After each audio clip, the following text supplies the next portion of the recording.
Chapter 1: The World About to Riot. The Golden Lion's open invasion of the Navy headquarters Marineford was a shocking act.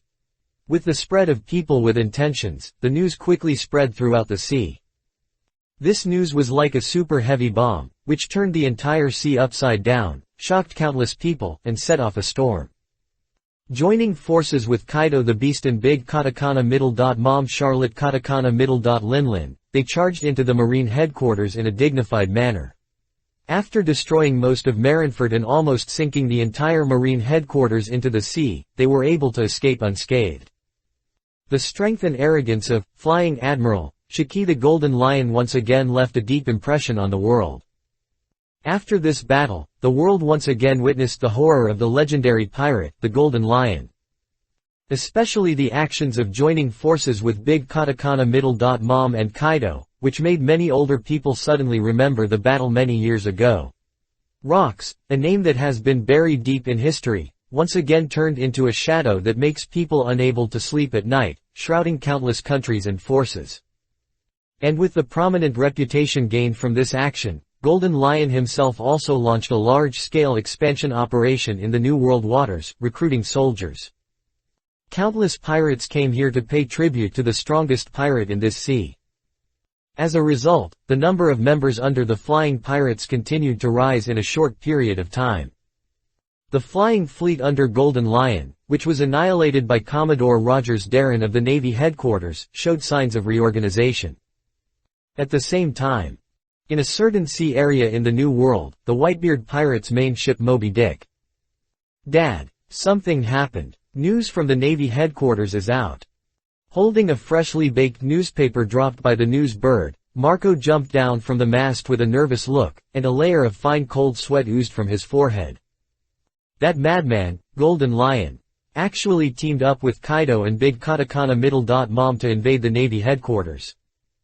As soon as the words fell, all the members of the Whitebeard Pirates on the deck were shocked, and disbelief flashed across their faces. They knew that Golden Lion wanted to attack the Navy headquarters. Because not long ago, Golden Lion boarded the Moby Dick to invite his father to join him and attack Marineford together. What they didn't expect was that after being rejected by his father, Golden Lion not only did not give up this crazy plan, but also secretly joined forces with Kaido and Big Katakana Middle. Mom to attack the Navy headquarters. Shiki, Whitebeard, who was sitting on the main seat, frowned when he heard the words, pushed away the massage of the maid next to him with one hand, and stretched out his big hand to take the newspaper handed over by Marco.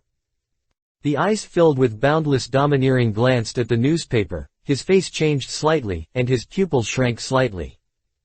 The ambitious face of Golden Lion that day reappeared in his mind, and his mood became gloomy. Shiki, are you trying to revive the era of rocks? Whitebeard's eyes were full of haze, and such a thought suddenly flashed through his mind. Let me see too. Let me see too. At this time, a one-armed figure ran over excitedly, leaning over to look at the newspaper, and it was Kazuki Oden. Since the last brief encounter with Golden Lion, he, who is also a two-sword swordsman, has developed a strong curiosity and fighting spirit towards that man.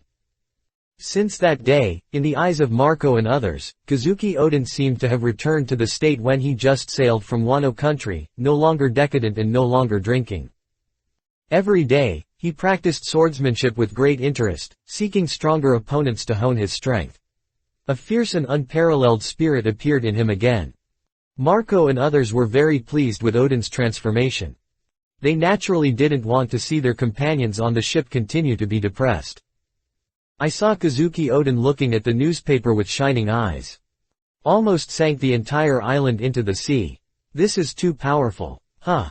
He suddenly saw something and his face changed. Everyone followed his gaze and fell silent. It was a photo. The photo showed the devastated and ruined Navy headquarters. A huge island that blocked out the sky was falling madly from the sky towards Marineford. The Commodore whose name now shook the world stood on the ruined ground, with his arms open and raised, his eyes defiant.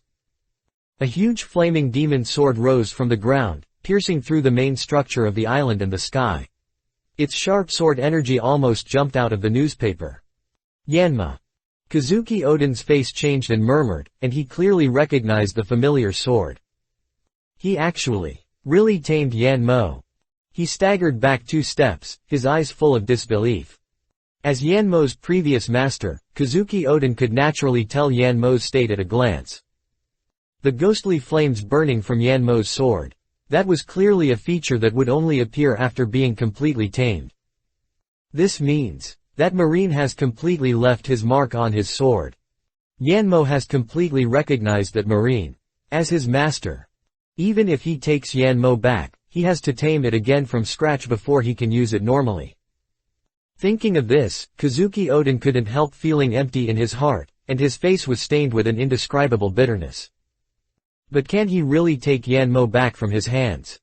He couldn't help but ask such a question. Looking at the giant sword rising into the sky in the photo, the light in Kazuki Oden's eyes gradually dimmed. He silently put down the newspaper, turned around without saying a word, and walked towards the stern. His back suddenly became a little hunched and desolate. You.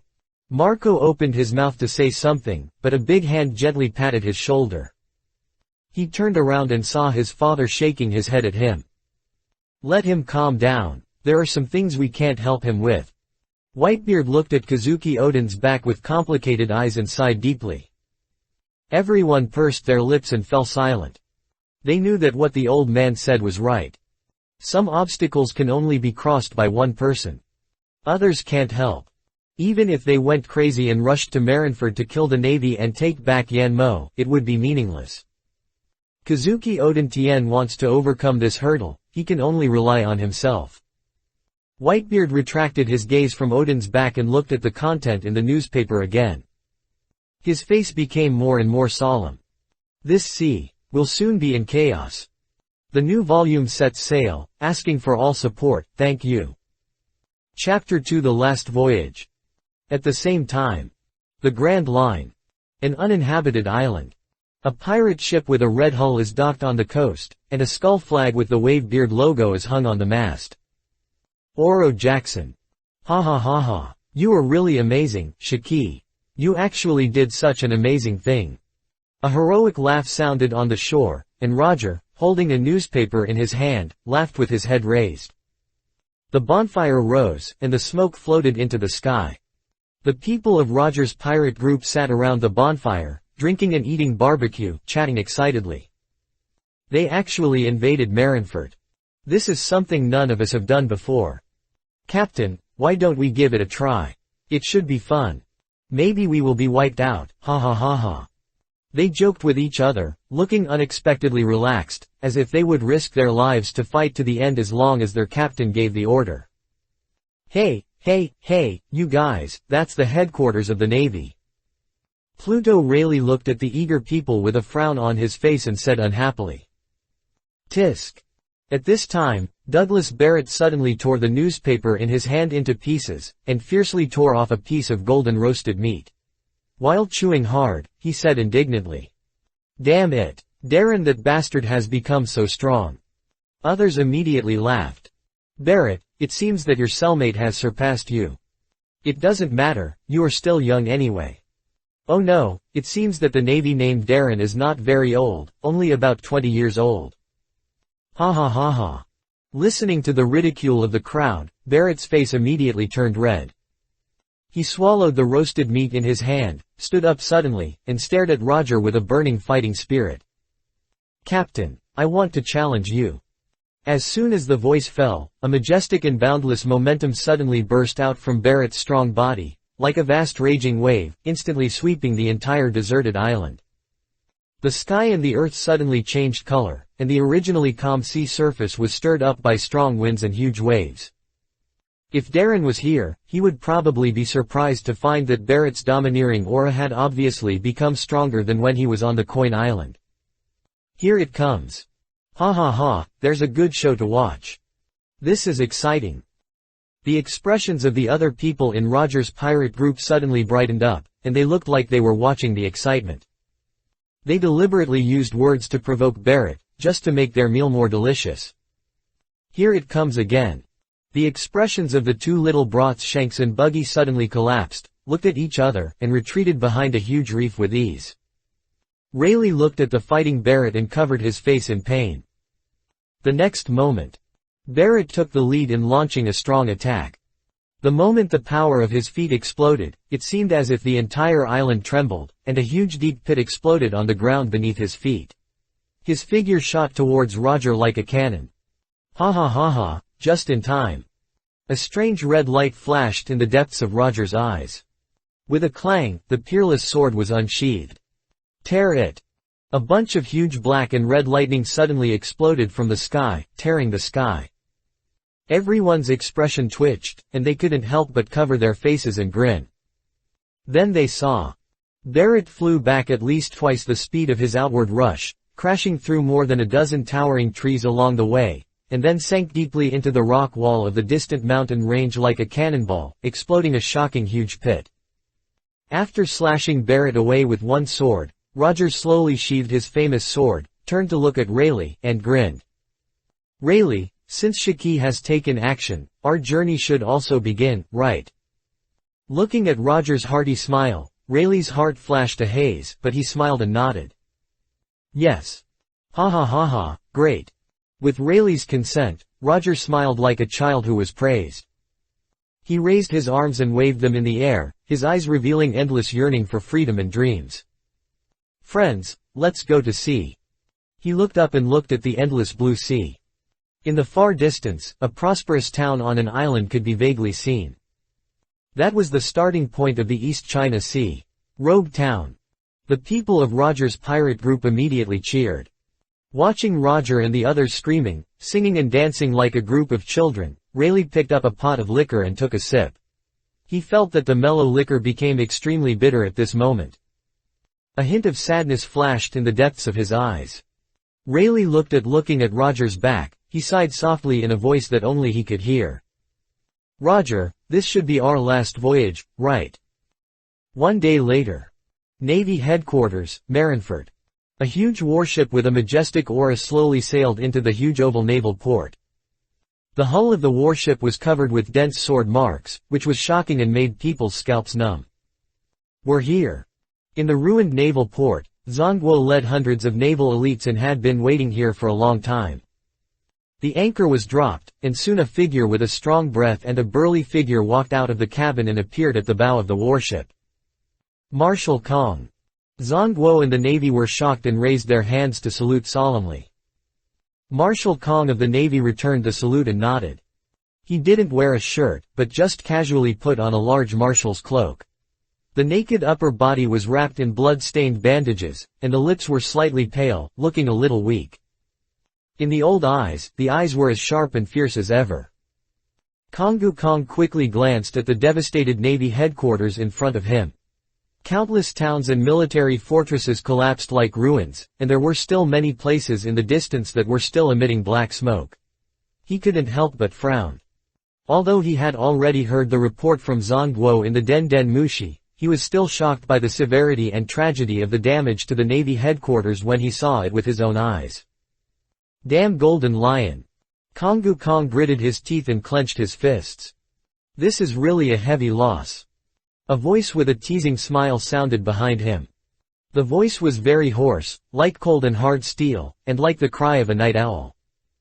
Then a thin bloody figure leisurely walked to Kongu's side. The moment they saw this figure, the faces of the Navy officers such as Zhongguo in the naval port changed drastically.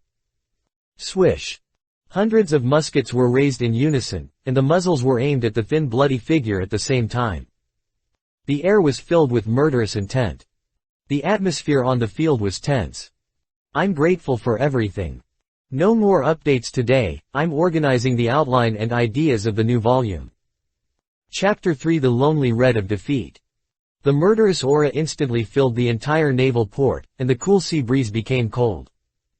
All the Navy officers in the naval port raised their muskets with vigilant expressions, and the muzzles were all locked on the thin bloody figure, as if they were facing a great enemy. A drop of cold sweat slowly seeped out from their foreheads and slid down their cheeks, and their hot breath formed white mist in the air. Zhongguo raised his hand to make a prohibitive tactical gesture, and his expression was also very solemn. No wonder they were so nervous and alert, because the man in front of them was one of the most powerful pirates in this sea. Compared to the tall and burly figure of Kong Gang next to him, this man was very thin. His white hair was braided into 2 braids and hung on his shoulders. He wore a plum red shirt and blood red trousers, and black leather shoes with gold edges on his feet. A large blood red cloak was draped behind him, making him look mysterious and cold. His eyebrows were red, and there was a frivolous and evil smile on his lips. The great pirate who was named Legend, the man who claimed to be able to keep pace with Whitebeard and Roger alone. The Lone Red, the Red Count. Bereric Redfield. It's just that Redfield's clothes were torn to varying degrees, and there were spots of blood. There was a faint purple-black blood at the corners of his mouth. It was clear that he had just experienced a tough battle. He stood beside Kong Gangu in a relaxed manner, looking at the Navy officers who responded quickly in the naval port, with a smile of admiration on his lips. What a professional army! He put one hand on his chest, bowed gently to the Navy officers in the naval port, performed an impeccable noble etiquette, and smiled elegantly. Elite officers of the Navy headquarters, nice to meet you for the first time. The crowd could see clearly that the man had heavy seastone shackles on both hands. The heavy and cold shackles made a crisp sound as he moved. He was a prisoner, but he could still maintain such a calm and indifferent attitude. Redfield smiled and looked at Zhang Guo. "Zhang Guo, long time no see." Zhang Guo narrowed his eyes and said coldly. "Don't worry, after today, I'm afraid we won't see each other again. Redfield, you will be imprisoned in the deepest abyss of the city of Push, where you will spend the rest of your life." Redfield smiled carelessly when he heard Zhang Guo's words. "It doesn't matter. I had a great time fighting this battle." The steel bone next to him frowned. Redfield smiled again and added, "It would be better if no annoying guy intervened." After the voice fell, an indignant voice suddenly came from the cabin. "So you are dissatisfied." Kapu walked out of the cabin carelessly, picking his nose with one hand. Redfield turned his head and looked at him, smiling. The Red Earl's mocking eyes immediately made Kapu explode. "What are you looking at, you bastard? Hey, old man Kong, take off his seastone shackles. I'm going to let him have a taste of the Iron Fist today." Karp rubbed his fists and strode forward, his face flushed. The Navy rushed up immediately, holding Garp's hands and feet tightly, sweating profusely. "Vice Admiral Garp, calm down. Don't be impulsive, Vice Admiral Garp. We finally arrested him. Calm down, don't be irritated." Seeing this scene, Cyborg rubbed his temples with a headache. He waved his hand and ordered, "Take the prisoner down and lock him up." The Navy soldiers acted quickly and stepped forward in full battle array. Their warships had been severely damaged in the previous battle and could not continue to sail. According to regulations, the action of escorting criminals must be the responsibility of the Impel Down City. Especially for powerful pirates like Lone Red, it is extremely difficult to escort them. The Impel Down City has a strict set of procedures. The various detention measures and tools inside the huge escort ship are enough to ensure that there will be no mistakes during the escort of the prisoners. The border plate was slowly lowered from the warship. Under the gaze of the muskets, Redfield kept an elegant smile on his face and walked slowly down the broken warship. The relaxed look of him looking around from time to time did not look like a prisoner who was defeated and arrested by the Navy, but more like a tourist who came to this holy land of righteousness for sightseeing. "By the way, Sora." Redfield suddenly stopped. The pause in his steps instantly made the surrounding Navy nervous, and his fingers subconsciously pulled the triggers of the rifles.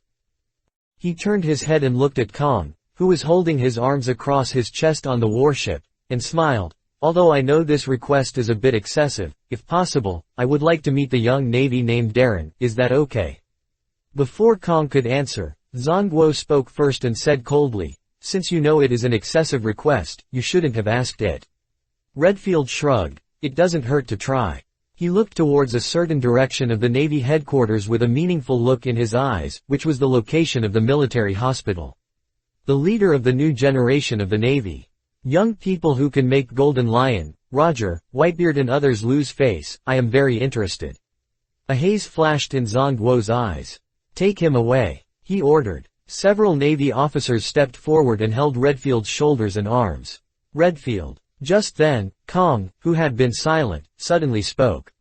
He stared at the thin and mysterious back of lonely Red with deep eyes, and asked in a deep voice. So, did you choose to join forces with Golden Lion this time? The time when Golden Lion attacked Marineford was just when he and Garp went out to sea to hunt Redfield.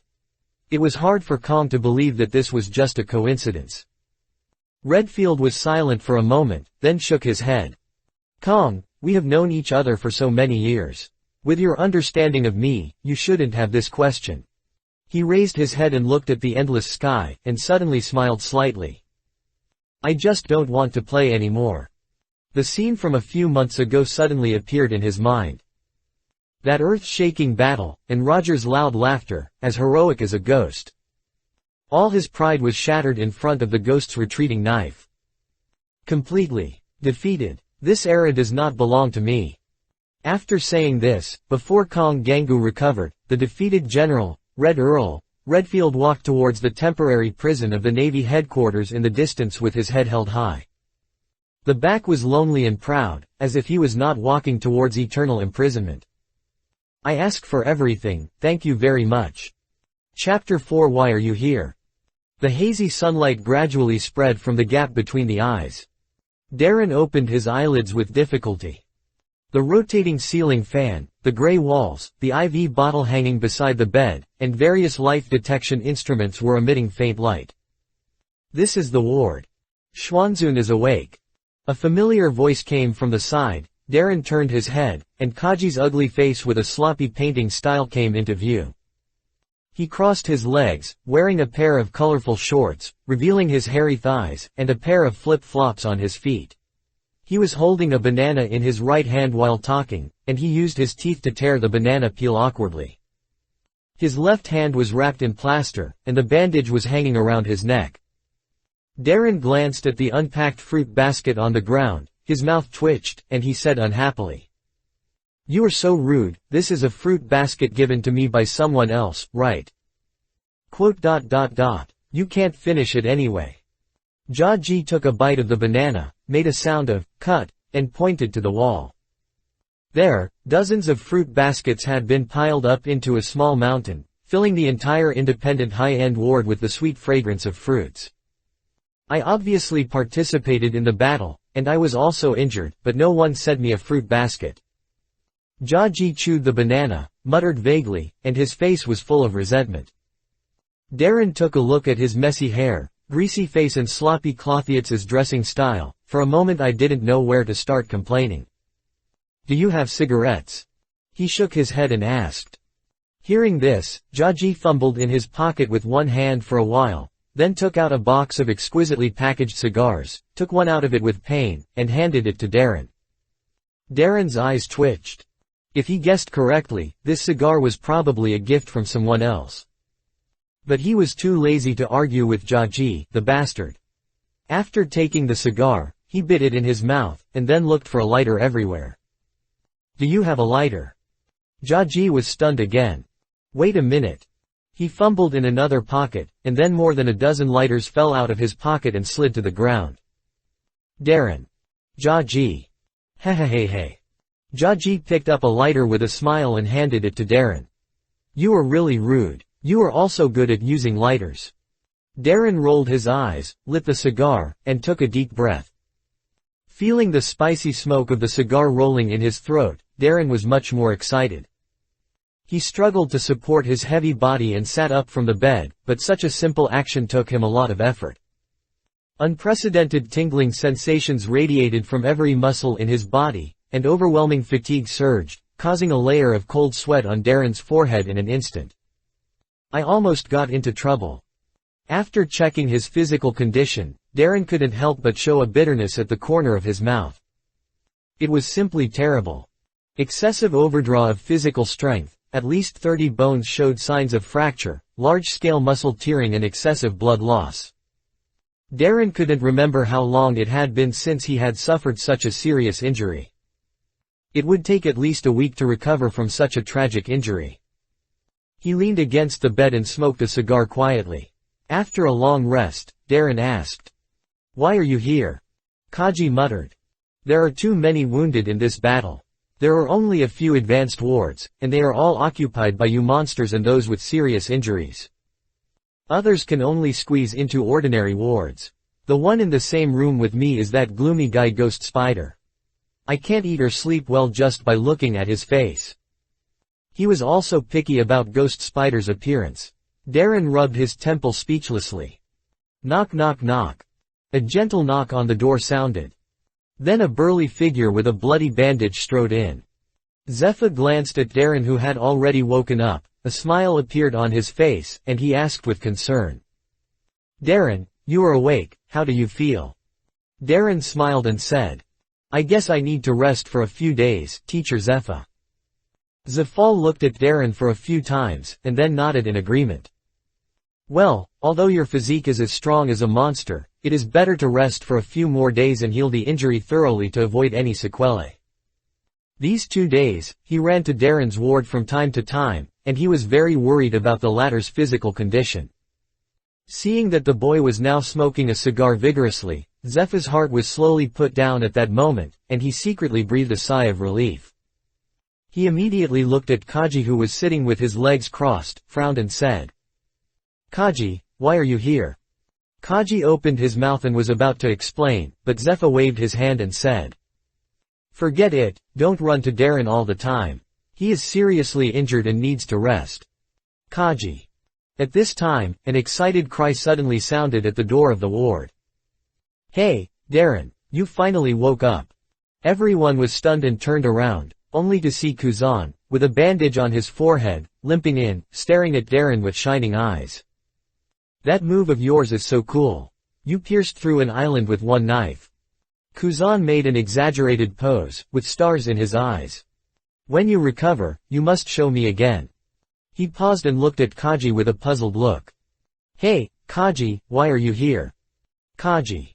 Before he could speak, another imposing figure walked in slowly.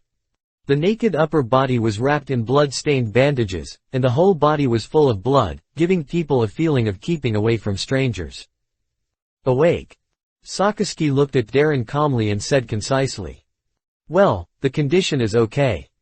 Darren said with a smile. Sakaski nodded, then glanced at Kaji and said coldly. Why are you here? Kaji.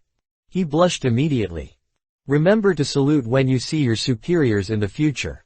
This is military regulations. Sakaski threw down this sentence and turned away without looking back.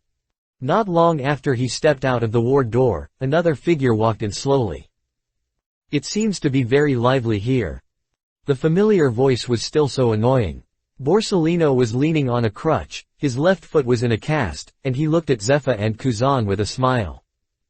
His eyes moved slowly, seemingly casually glancing at Kaji. Why can you come here, but I can't stay here? Kaji finally couldn't help it, stood up suddenly, and said with gritted teeth. Borsellino raised one hand in surrender and said in surprise. I didn't say anything. He looked at Kaji, who was panting, and said with interest. But you did remind me, why are you here? Kaji. I'm grateful for everything. Chapter 5. Are you sure? Kaji left cursing. Before leaving, he didn't forget to carry a few of the largest fruit baskets, which made everyone frown. Darren shook his head, turned to look at Borsellino, and asked.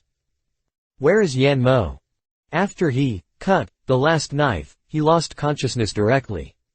He fainted because of excessive physical exhaustion and severe injuries, and he didn't know anything about what happened afterwards. However, he didn't find Yan Mo after waking up. It is likely that he was recovered by the Navy Science Department. Borsellino smiled and said. Your knife is still very unstable. After all, letting dead things eat devil fruits is still a new technological breakthrough, and because the deconstruction of the superhuman devil fruit has not been completed, it is better to stay with the science and technology team for a short time. It is safer. Darren nodded. When using Yan Mo, he could indeed sense Yan Mo's instability. Unlike Spandam's sword that ate the elephant fruit in the original plot, Yan Mo ate the superhuman Momo fruit and did not produce the activity and soul of the animal system. In other words, it is still Yan Mo's own will that controls the power of the momo fruit. But the power of the momo fruit is too powerful. It feels like a child trying to wield an adult's weapon, giving people a clumsy and rough feeling. Darren is not afraid that Borsellino and the Navy Science and Technology Corps will embezzle his knife. Except for himself, no one can perfectly exert the power of Yan Mo. Even a great swordsman who is proficient in swordsmanship cannot do it. After being eaten by Yama, the momo fruit can only act on Yama itself, and cannot multiply external objects like Bandai Waldo. Even for a swordsman at the level of a great swordsman, it is meaningless to get Yama. Can he still fight with a 100-meter-long sword? Of course, the most important thing is that with Darren's current merits, status and strength, no one in the Navy dares to take the risk of offending him and take Yama away from him. Okay, I came here to talk to you about this. Now I have to go back and rest. Borsellino scratched his head, then pointed to his left foot wrapped in plaster, and said helplessly. This time the injury is really too serious. It is estimated that I will not be able to return to work normally in 1 or 2 months. It's a pity. Darren. Zeph. Kuzan. Looking at the back of Borsellino walking out with a cane, the corners of their mouths twitched slightly. With this guy's monster physique and recovery ability, a minor injury of a broken calf bone will basically heal in about 10 days. But they didn't say anything. This is none of their business. The one who should be worried is the Warring States General. Darren was quite surprised that Borsellino was injured this time. It seems that the dominance of the Golden Lion is indeed terrifying. By the way, Darren. At this time, Zepha considered his tone and said slowly.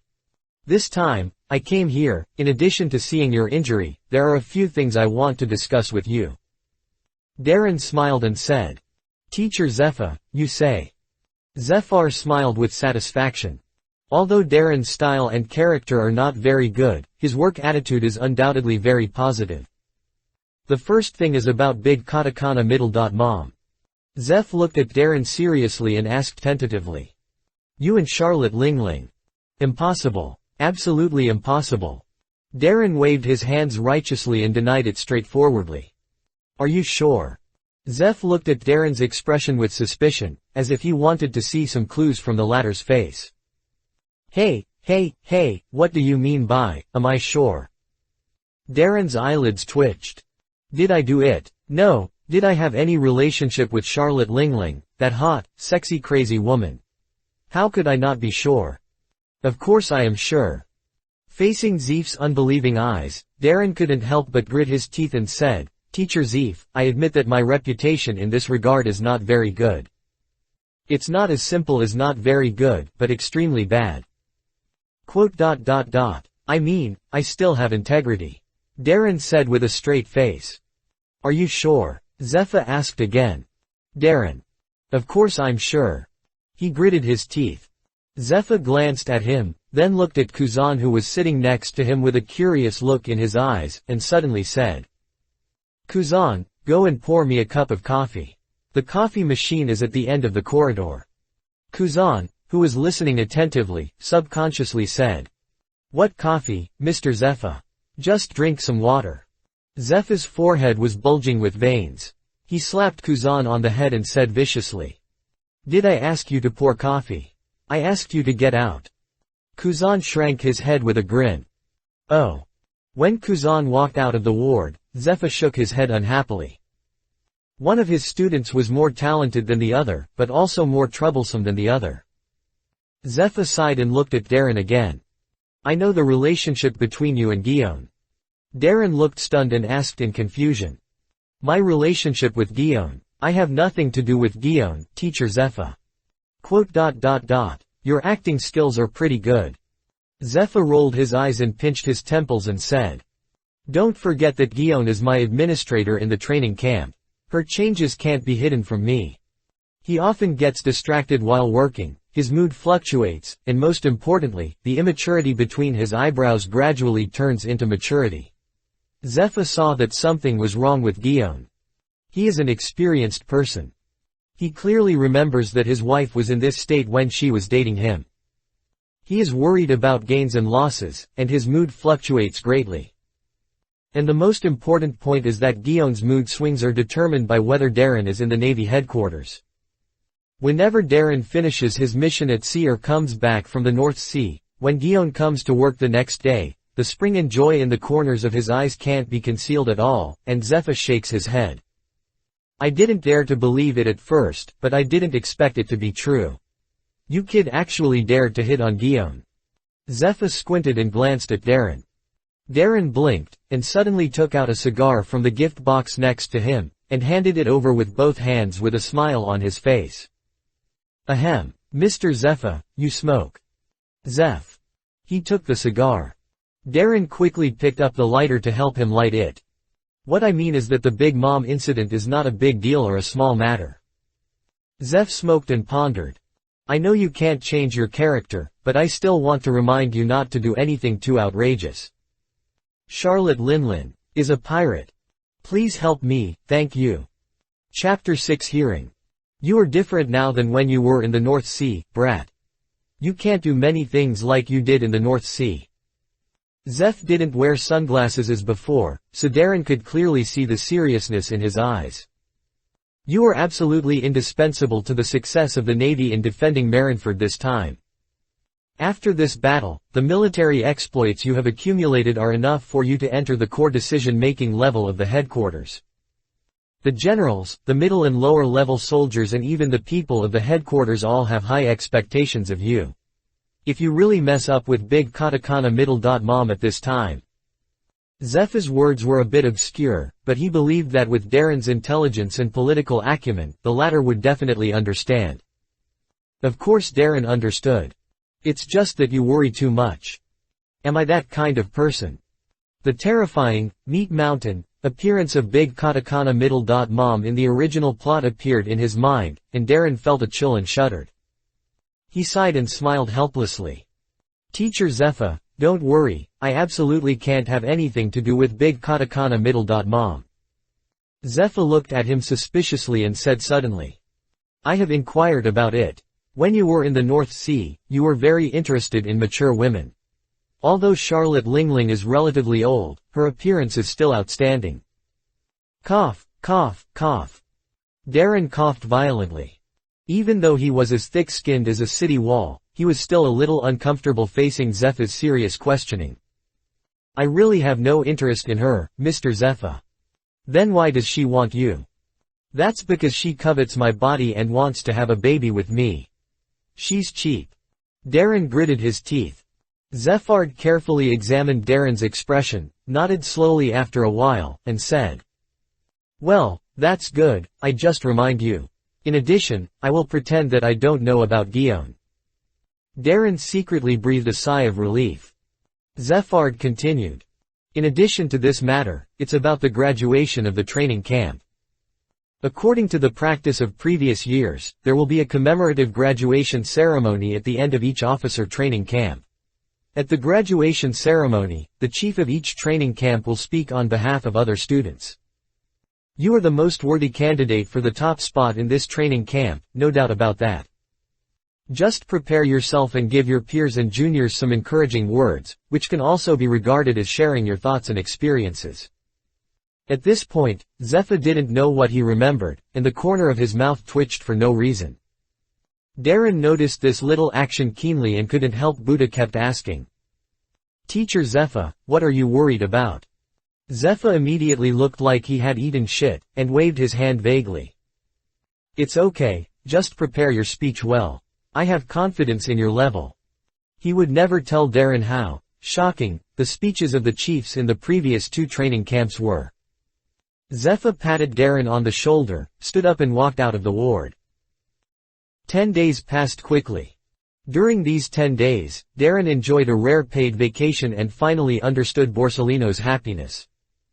Because of his special status and outstanding military exploits, the ward he was in was a high-end private ward that only lieutenant generals and above were qualified to live in. The doctor's skills were first class, and so were the nurses. So, Darren lived a wonderful life with food and clothes provided for him every day. With Tianyushi's caring and concern, and cooking all kinds of nutritious food for him every day, Darren felt that his life was so perfect. As for Guillaume, Although Guion was a little angry at first about why Big Katakana Middle Dot Mom targeted Darren, she was relieved after seeing the tragic injuries on Darren. Even under Darren's bad intentions, she half pushed to play shameful games in this private ward with excellent sound insulation. One day. Mr. Darren, your injuries have fully recovered. Your body is as strong as a tiger. The female doctor with long red hair and half-framed glasses looked at the examination form in her hand, and an incredible look appeared on her beautiful face. Ms. Aizawa, as my personal doctor, shouldn't you know whether my body is strong or not?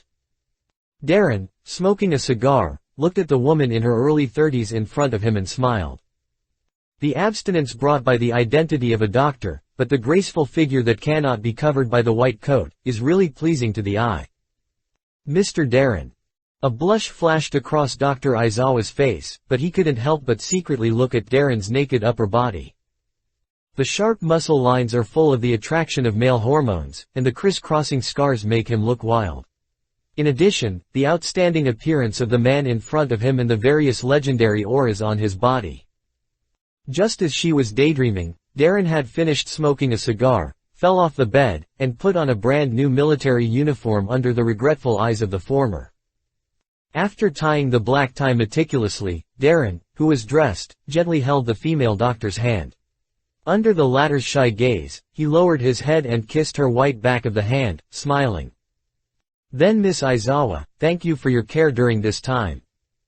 After doing all this, Darren left the crazy female doctor, put on a snow-white cloak and walked out of the ward. Walked through the corridor and out of the gate of the military hospital. 3 tall and unusual figures were already waiting there. Sakazuki, wearing a military cap and a straight and solemn military uniform, biting a lit cigar in his mouth, stood there like an unyielding war gun. Borisolino put his hands in his pockets, his expression was casual, and he looked like he was wandering in the sky. When Kuzan, who was punching the air and looking excited, saw Darren, he waved and greeted excitedly. Darren, we have been waiting for you for a long time. Darren smiled and walked towards the 3 of them. Are you ready? Sakazuki glanced at Darren indifferently and said slowly. Although the hearing for the promotion to Lieutenant General of this headquarters is just a formality, it is inevitable that some people will ask some inappropriate questions. Darren smiled. I don't care. What about you? Aren't you afraid that someone will vote against it? Sakazuki did not answer, turned around and strode towards the direction of the marshal's mansion, with a solemn and murderous momentum. The wide cloak fluttered up, as if stirring up tough iron and blood. They dare not. Darren shrugged. Well, it's worthy of Sakazuki's style. Pelusolino next to him smiled and teased. With this momentum, I thought we were going to go to war. My cervical spondylosis recurred, and it hurt so much. I went to the hospital for acupuncture and massage therapy today. I didn't add more, sorry. Chapter 7 Navy Corps Decision-Making Level. On the way from the military hospital to the marshal's mansion, Darren, who had been lying in bed for 10 days, finally saw the current situation of Marineford again. The land of the military zone was still devastated. From time to time, naval soldiers with injuries on their bodies stopped patrolling and saluted the 4 people with admiration. The wreckage of collapsed buildings and military fortresses had been basically cleaned up by the staff, but the ground was still full of cracks and potholes. What came into view was an empty space, which looked extremely depressed. Only a few scattered buildings and the building frames of military fortresses were hastily built to prepare for the next reconstruction work. This scene made Darren frown frequently. The invasion of the Golden Lion this time was even more serious than the war on the top in Darren's memory. At least half of the buildings in the military zone were destroyed, and many civilian areas were also affected. Even his own family compound was razed to the ground by the meteorites that fell from the sky. Fortunately, Zephyr organized enough manpower to help civilians evacuate as soon as the incident happened. The casualties of some civilians were not serious. Even so, the Navy's expressions were bleak everywhere on the land of Marineford, and many civilians stood blankly in front of their homes destroyed by the war with numb expressions and blank eyes, and even burst into tears. For the Golden Lion, this war was just a game he played on a whim, his revenge on the Navy, and an outlet for him to vent his emotions. But for the countless Navy and civilians living in Marineford, this was a disaster that made them lose their relatives, friends, lovers and homes. Faced with this scene, even though Darren had honed his indifferent character in the North Sea and was accustomed to war and pain, he felt a little heavy for a while. Damn Golden Lion, I will definitely settle accounts with him. Kuzan gritted his teeth, clenched his fists tightly, and the veins on the back of his hands bulged. Marineford was destroyed like this. Damn it, if I were stronger, I might be able to save more people. As the double disciple of the two, old stubborn, Zepha and Garp, Kuzan naturally inherited their understanding and persistence of the concept of justice. Compared with the crusade against pirates, they believe that the more important thing for justice is to protect civilians and the younger generation of the Navy. To a certain extent, Kuzan has inherited their concept of justice very well. There was deep grief and anger in his eyes, angry at the cruelty and tyranny of the Golden Lion, and even more hated that his strength was not strong enough. Darren glanced at him, patted his shoulder and comforted him. You have done a good job, Kuzan. Without your ability, our losses in this war will be greater. This is indeed the fact. In order to prevent the floating island floating over by the Golden Lion from falling into Marineford, Darren used Yanmo to cut the island in half and let it fall into the sea. But even so, the scale and size of the island are too shocking. The surging waves after falling into the sea are powerful enough to completely submerge most of Marineford into a swamp. If Kuzan had not used his devil fruit ability in time to freeze the sea water, the consequences would be disastrous. Before Kuzan spoke, Sakazuki on the side spoke lightly. War is always accompanied by casualties, this is inevitable. His pace did not slow down at all because of the sad and bleak ruins in front of him. Instead of wasting time complaining and venting emotions here, it is better to plan what to do next. Looking at Sakazuki's cold and stiff back, Kuzan gritted his teeth and cursed. This cold-blooded guy. Darren did not speak. Sakazuki has such a personality. He has completely tempered himself into a strong and cold war machine, like a hard and cold cliff, indelible and unchangeable. For him, pity, sadness, sympathy, pain and other emotions are unnecessary, which will only hinder the correct choice and affect the efficiency of killing the enemy. General Zhongguo has been having a headache recently. Post-war compensation, comforting the wounded, temporary housing for the people and post-disaster reconstruction of Marineford. All things are piled up at once, and even the research funds of the science and technology forces have been cut a lot because of this. Borsellino seemed to be smoothing things over at this time, changing the subject and speaking with a smile. This guy's injuries have healed, and his steps are light, and he looks like he has never been injured. Where is the military aid from the government? Darren asked. Borsellino spread his hands with a playful expression. The Golden Lion killed a celestial dragon, and the news cannot be blocked. The five elders are probably furious now. Marshal Kong has gone to the Holy Land of Mary Geoise to report. Military expenditure has always been the biggest problem plaguing the development of the Navy, without a doubt. The Navy's military expenditure comes entirely from the world government's grants, and there is no other income, which means that all the Navy's actions are subject to the government's orders. This is a dilemma that has existed for hundreds of years, and there is no solution at all. It is precisely because he knows the trouble of being stuck in military expenditure that Darren will do whatever it takes to make money in the North Sea and independently form the North Sea Fleet. The four of them chatted with each other and soon came to the front of the central military fortress. The Marshal's mansion is here. There is a shocking huge hole on the magnificent wall on one side of the central military fortress, and construction workers are repairing it with steel bars and wood next to it. This is the hole that Borsellino was knocked through after being kicked away by the Golden Lion. Everyone, the hearing is about to begin, and General Warring States and others are waiting in the conference room. A messenger in military uniform walked over quickly and saluted Darren and the other four with his head held high. Internal hearing of the Navy. This is the internal inquiry and review of the newly promoted Vice Admiral of the headquarters by the decision-making level of the Navy, which is usually a formality. The internal hierarchy of the Navy is strict, from the most ordinary menial servants who are not even qualified to go to the battlefield to the high-powered admiral of the Navy who is known as the highest combat power of the world government, each military rank is clear. Each level of promotion is a huge progress, representing greater power and higher status. But only by stepping into the power of the Vice Admiral of the headquarters can one truly be said to have entered the core decision-making level of the Navy system. The Vice Admirals, known as the mainstay, are the core that truly supports the world's justice. Today, Darren will also have such an internal meeting. Once passed, he will officially join the ranks of the Navy's top brass, can participate in most of the Navy's core military affairs, have his own ships, independent troops, can be in charge of the branch of the Grand Line, and even be qualified to execute the legendary Demon Slayer order. Darren looked up at this magnificent and majestic marshal's mansion, his eyes exuding the flames of ambition without concealment. He knew that after today, the door to the highest power of the Navy will slowly open a gap for him. I have to lie down and type on my phone, ha ha ha.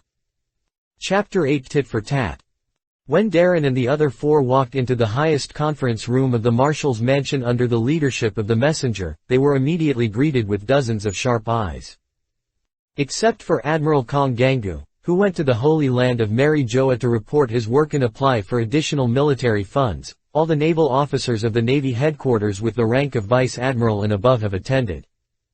They sat around a huge oval conference table, each of them wearing a neat black suit, a wide navy cloak, and a serious look. In front of each person was a thin document, which was the personal file of Darren, Sakaski and Borsellino, which recorded the duties they had performed, the merits they had made, and the events they had experienced since they joined the army. This time, the hearing and inquiry meeting within the Navy was mainly conducted for Darren, Sakaski and Borsellino. Sakaski and Borsellino naturally need not say much, they are both major generals of the Navy headquarters, and they are only one step away from the rank of Vice Admiral. There is no doubt about their strength. Even according to the most stringent standards, the military merits they have accumulated are enough for them to be promoted to Vice Admirals of the headquarters. It was just because he was too young that it was postponed. Now, after the defense of Marineford, the monsters of the Navy headquarters faced the legendary pirate Golden Lion head-on. Both their reputation and merits have reached the peak, so it is natural for him to be promoted to Vice Admiral of the headquarters. As for Darren, he is younger than Sakaski and the others, but he is the one who played the greatest role in this war. In addition, his original merits are enough to be promoted to Major General, but it was shelved because of the Dragon incident.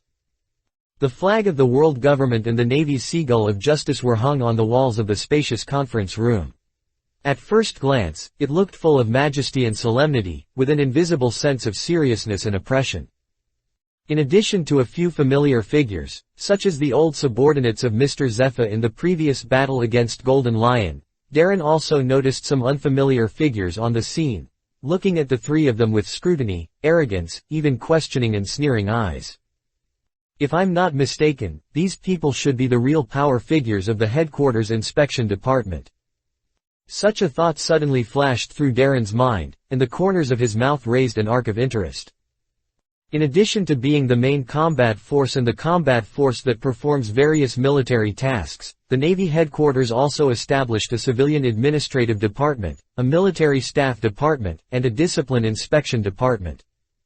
These three departments handle various government affairs within the Navy respectively, and are mainly responsible for uploading and issuing orders and assisting the military operations of the main combat departments. They do not belong to the combat sequence. Among them, the Discipline Inspection Department is relatively special. This department is completely independent of the major departments and is only responsible to the Supreme Commander of the Navy, the Admiral of the Navy himself. Its main function is to supervise all officers within the Navy. If an officer is found to have done something beyond the scope of his authority, he will be warned, impeached, or even expelled from the military. This is a department of military within the military. To put it bluntly, it is a self-supervision agency established by the Navy, and most of them are officials planted in the Navy by the world government. Darren believed that if anyone voted against the three of them in this internal inquiry meeting, it was likely from these guys who were good at bullying at home. You are all here. Seeing the three people coming, the General Zhang Guo, who was sitting in the main seat, smiled and looked up and said, "Take your seats, don't be nervous." He pointed to the position in front of the conference round table, where a 3-person long table was placed, facing the people at the conference round table. While speaking, he gave Darren and the other two a look that said, "You little brats should behave yourself." The long table stood on the steps, looking like a seat for a press conference, which was convenient for the next inquiry. As Zhang Guo finished speaking, Sakaski took the lead and walked up the steps and sat down in the leftmost seat. Darren turned his head to look at Borsellino, who smiled and raised his hand to signal Darren to go first. Darren smiled, and no longer refused, and walked directly to the inquiry seat and sat down in the middle seat. Finally, Borsellino also sat at the far right. The three of them faced the many high-ranking naval officers below, and met their friendly, encouraging, scrutinizing, or questioning gazes as expressions were different. Then, in this extremely serious atmosphere of the conference room, they made the same action. They all crossed their legs. Tit for tat. ... The smile on Sengoku's face froze instantly. ...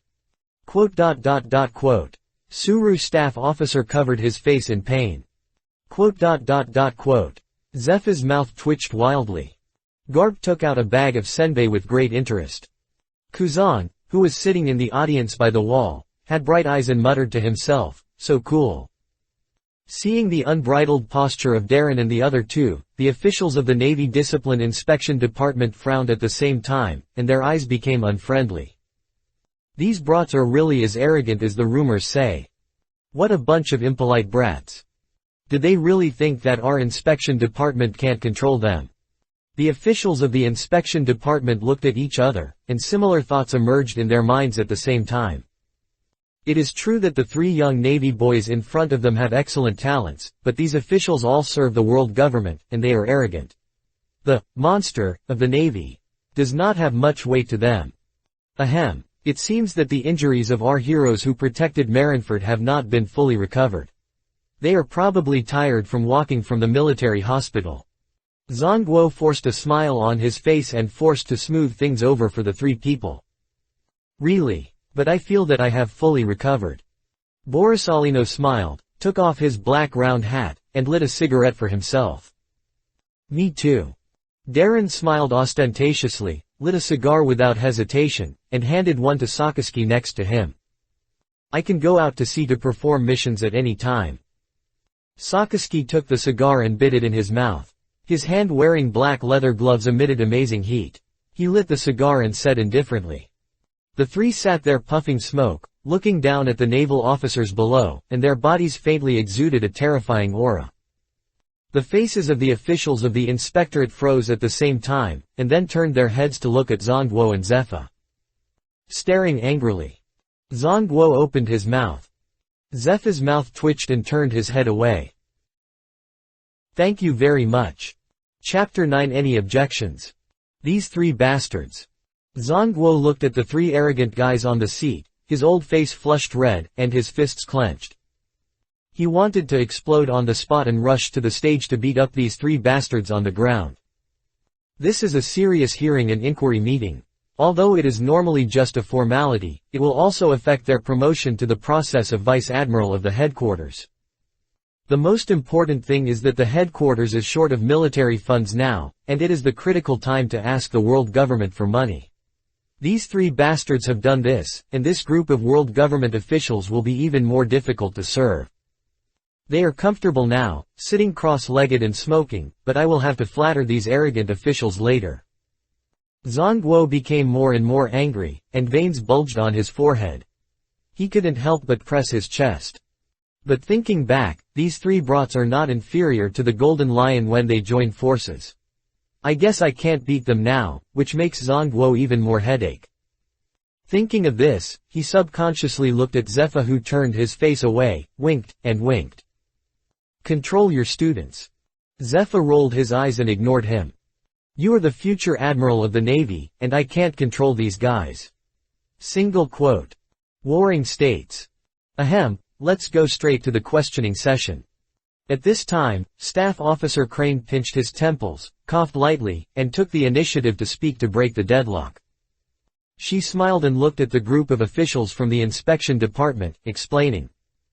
Major General Sakaski, Major General Borsellino, and Brigadier General Darren have unique personalities and do not have any ill intentions. And as seniors of the Navy headquarters, we must be more tolerant of the younger generation. What do you think? Staff Officer Crane's words made the officials of the inspection department frown and gradually restrain their anger. As the Chief Staff Officer of the Navy headquarters, Staff Officer Crane has many business and work contacts with their inspection department, so they still have to give her face. It's normal for young people to be a little arrogant. Vice Admiral Crane makes sense. Then let's get started. The officials said arrogantly, with a cold snort in their tone. Then, next, we will first inquire and review the application of Major General Sakaski to be promoted to Vice Admiral of the headquarters. The staff officer nodded, picked up one of the files in front of him, and said with a smile, Major General Sakaski was born in the North Sea, and served as Captain of the North Sea Naval Branch, Deputy Base Commander, and Admiral of the North Sea. After that, he was trained in the Navy Headquarters Officer Training Camp. After completing the training, he served as the adjutant of the former Navy Headquarters Admiral Zepha. The current position is Major General of the Navy Headquarters. Major General Sakaski has completed a total of 736 combat missions in his military career, and eliminated 36,225 pirates, including more than 3,000 pirates with a bounty of more than 10 million baileys. Major General Sakaski has a tenacious determination and will to enforce justice, and his mission completion rate exceeds 95%, with an overall evaluation of excellent. After careful consideration and careful selection by the headquarters, the Navy Headquarters General Zhang Guo has applied to promote Major General Sakaski to Lieutenant General of the headquarters. Regarding Major General Sakaski's application for promotion, please feel free to raise any questions or doubts you have. After the words fell, the conference room fell into silence. Many Navy officers were shocked when they heard the numbers reported by the Crane staff officer.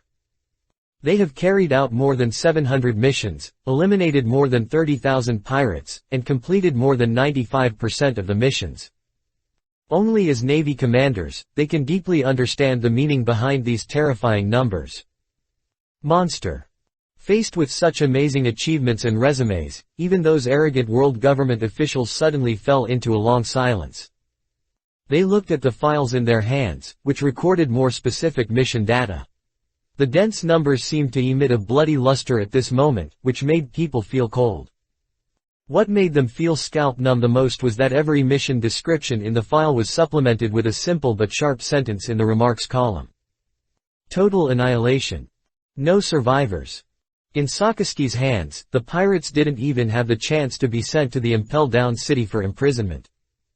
Death awaited them. Thinking of this, the eyes of the inspectors looking at Sakaski could not help but change.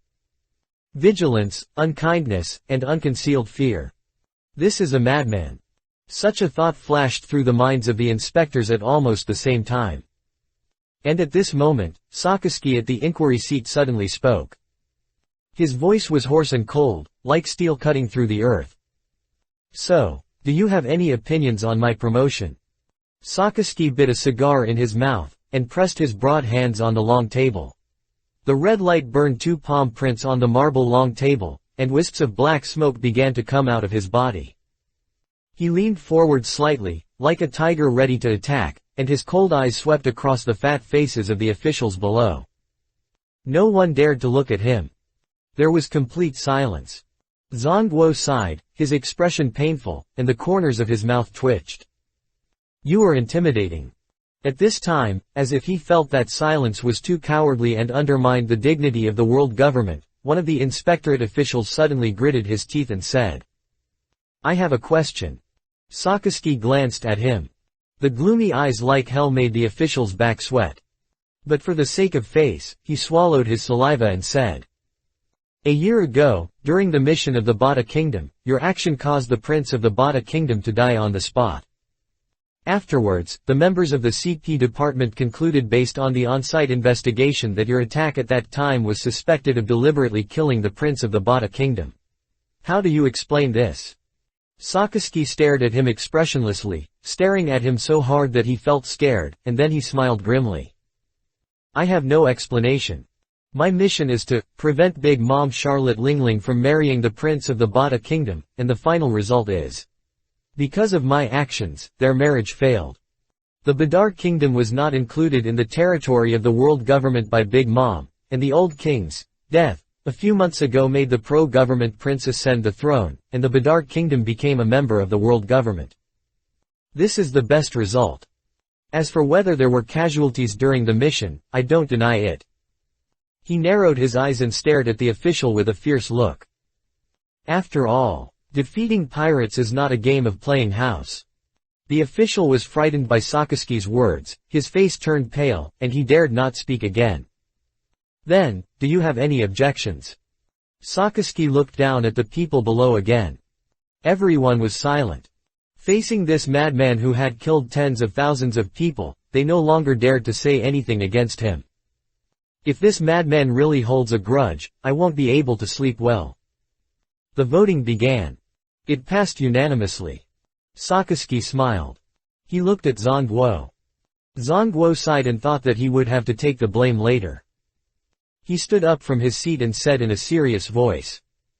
I now officially announce that the application for Major General Sakaski to be promoted to Lieutenant General of this headquarters is officially approved.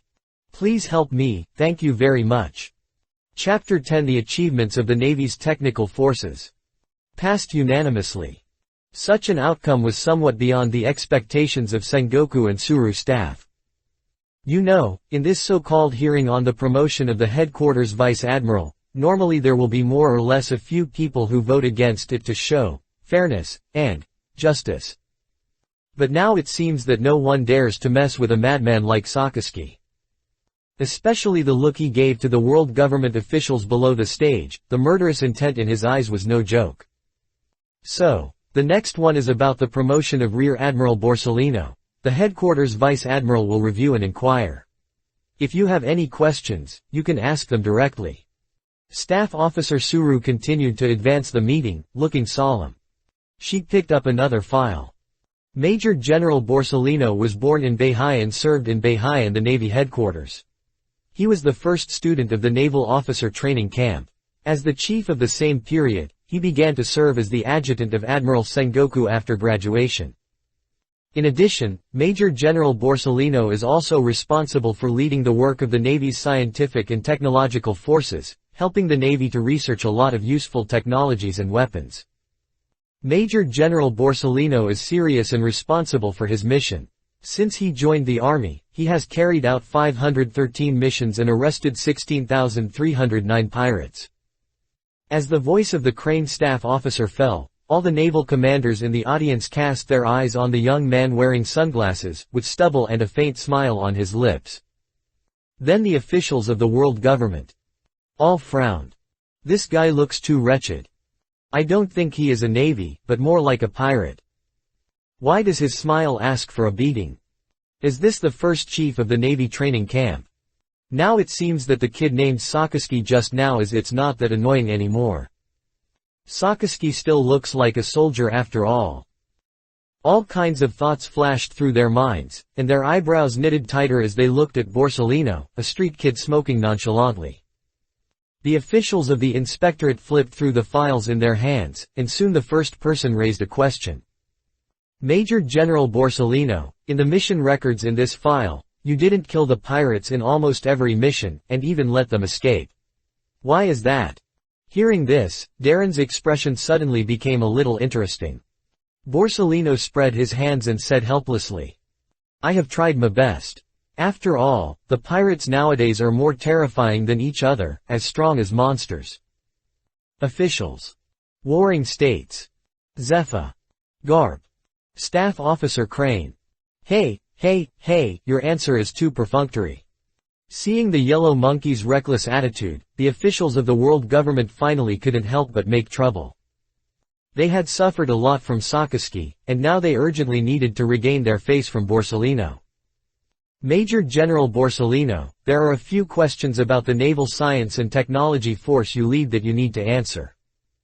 At this time, one of the fat and big-eared officials sneered and spoke. As if he had been prepared, he asked a subordinate to open a video telephone bug, and soon a series of pictures appeared in front of everyone. The official pointed to the first picture, which showed a flashlight. "I want to know what this flashlight is used for." Borsellino glanced at it, and his expression gradually became serious. "This is a magical flashlight. It can absorb light as energy, thus implementing the function of lighting. Where there is light, it will shine." The official said coldly, "What about where there is no light?" Borsellino's face showed the rigor and seriousness that a scientific and technical personnel should have, and he said seriously, "It will definitely not shine." Everyone. The three warring states covered their faces in pain. The official's mouth twitched, and then he slammed the table in anger. "Major General Borsellino. Is this how the scientific and technological troops you led use the research funds allocated by the government? According to the records in the archives, the research funds for this so-called flashlight alone are as high as 150 million baileys." As soon as these words came out, everyone present took a deep breath. 150 million baileys. This is a considerable amount of money. It is equivalent to the cost of building 2 warships. If it is converted into weapons and equipment, it can even be used to equip a 1,000-man elite navy force. With so much money, the scientific and technological forces led by Borsellino have only developed a flashlight that will not light up in places without light. Do you have anything to explain about this? The officials of the inspection department seemed to have caught some flaws and stared at Borsellino with confidence. However, Borsellino just smiled and said, "This is an extremely great invention." "Are you kidding?" "Of course not." Borsellino suddenly raised his hand. A dazzling golden light gradually appeared on his index finger, and the deadly aura directly locked onto the world government official. The official felt a chill on his spine, and a layer of fine sweat oozed out of his forehead. "What do you want to do?" He knew how terrifying Borsellino's devil fruit ability was. A random finger was enough to penetrate and burn him. Borsellino smiled and said, "The technology developed by this invention is essentially a mechanism for energy conversion. That is to say." Under the official's nervous and cautious look, he smiled and put away his fingers. Naval science. The technical forces have gradually developed an automatic charging method for laser weapons. There was a dead silence. The officials present were silent. The energy filling problem of laser weapons has always troubled the Navy. If what Borsellino said is true, perhaps laser weapons can really be put into use on the battlefield. This is definitely a great technological breakthrough. In this case, the 150 million baileys used to develop this flashlight is really a good deal. Then, let's start voting. Zhongguo immediately seized this opportunity and quickly proposed a resolution for voting. The officials of the inspection department looked at each other, and finally voted in favor. Passed unanimously. While they were voting, Darren came to Borsellino and lowered his voice. "So can this technology really be implemented? The difference between charging a flashlight and charging a laser cannon is as big as the sky.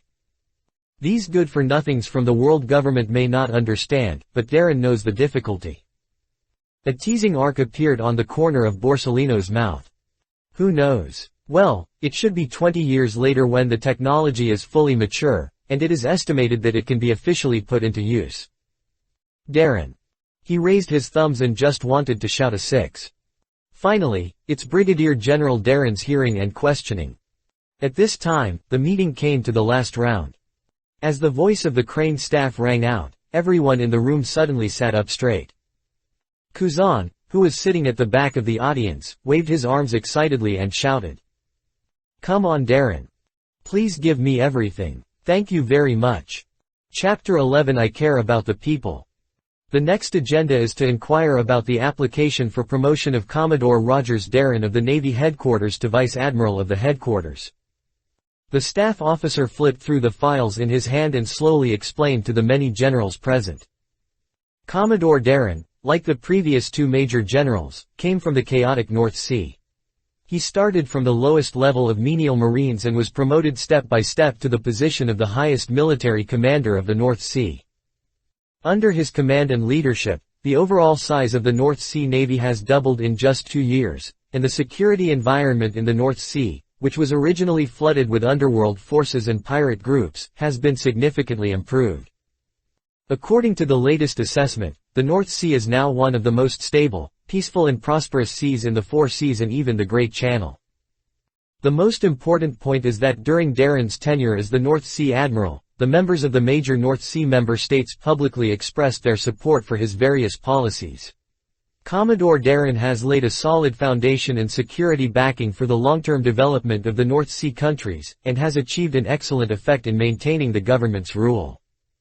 The voice of the staff officer was calm, allowing everyone in the conference room to hear her voice clearly.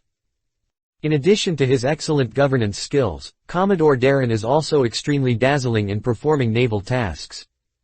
She did not hesitate to praise Darren.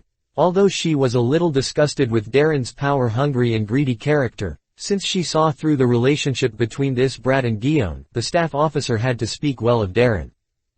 Since joining the Navy, Commodore Darren has carried out a total of 613 missions, and has defeated more than 20,000 pirates, including more than 2,000 pirates with a bounty of more than 10 million Baileys. In addition, Commodore Darren successfully defeated World Destroyer, Bondi Waldo, and fought against Whitebeard, Kaido, Big Mom Charlotte Linlin, Gul D. Roger many times without losing, and annihilated the pirate fleet under Sky Admiral Golden Lion by himself, and finally defeated Golden Lion's conspiracy in the Battle of Marineford, successfully protecting the Navy headquarters. As Staff Officer Crane gradually revealed Darren's stunning and brilliant achievements, the naval commanders present could not help but show shock and pride. Especially Garp and Zephyr, their faces were full of pride, and they almost wrote, "That's my student." Kuzan in the audience had his eyes shining and trembled with excitement.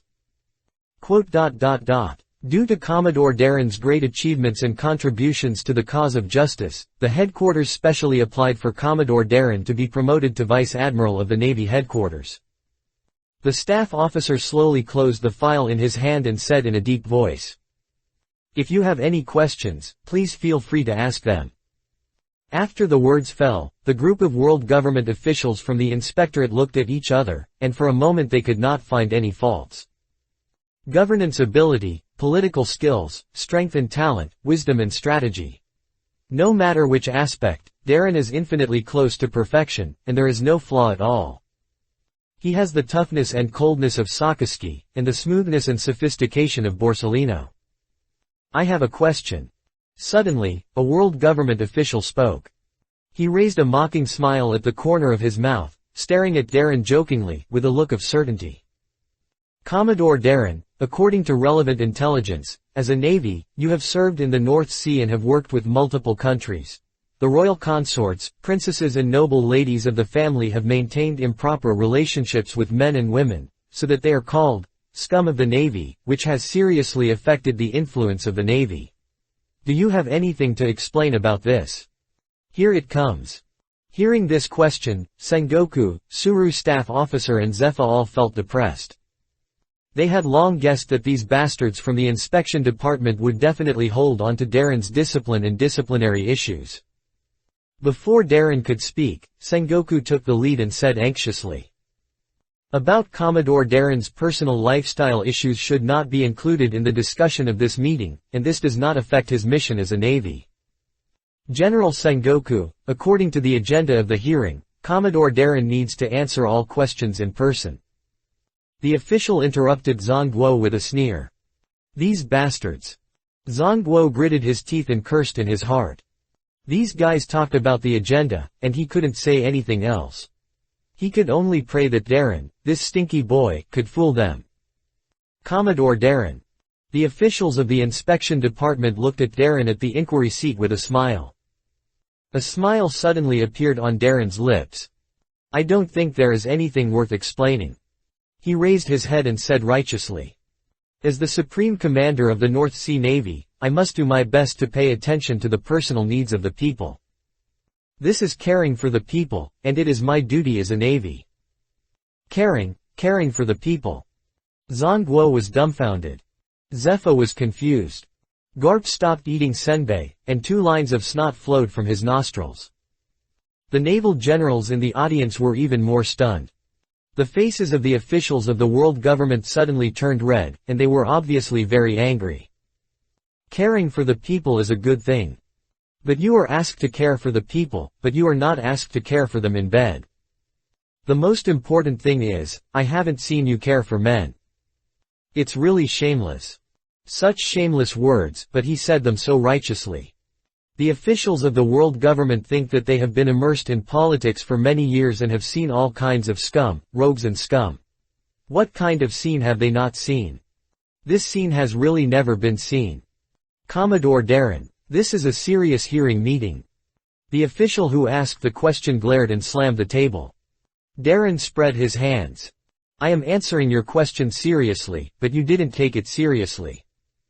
My action of caring for the people not only united the cooperation between the military and the people, won the support of the member countries for the government, but also made the Navy gain a good recognition from the royal high-level officials of various countries. He smiled. Just tell me if it is useful or not. Everyone. Kuzan touched his chin, thought seriously, and murmured. It seems to make sense. The official's face turned from red to purple, changing constantly, which was very exciting. At this time, another person asked coldly. Then Commodore Darren, how do you explain that under your jurisdiction, the members of the North Sea Navy, their income is several times more than that of the Navy of the same level? The military expenditure allocated by the headquarters is similar in all 4 seas. Why can your North Sea Navy get such a high salary? The source of this military expenditure. How do you explain it? Zhang Guo, Zepha and others' faces changed slightly when they heard this extremely sharp question. This has already involved an extremely sensitive position, and it is also a problem that they have always turned a blind eye to before. Military expenditure. Darren sighed with a headache.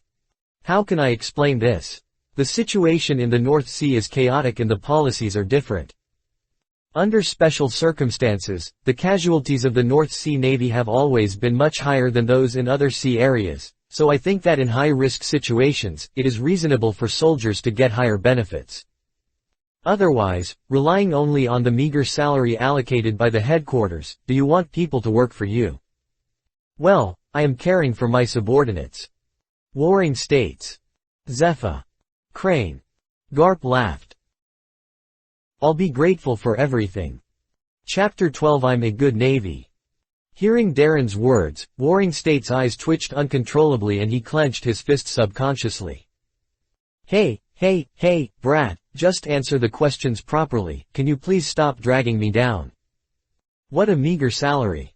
The Navy headquarters has been paying this salary for so many years, and no one has raised any objections. It's difficult for the Navy headquarters, and it's also difficult for me, the Navy Admiral. But he also knew that now was not the time to argue with Darren, so he had to endure it. Commodore Darren, please be serious and answer the questions properly. One of the world government officials blushed and gritted his teeth. Darren said as a matter of course. I'm answering seriously, and this is the fact. Quote. So do you think that your answer can satisfy everyone here?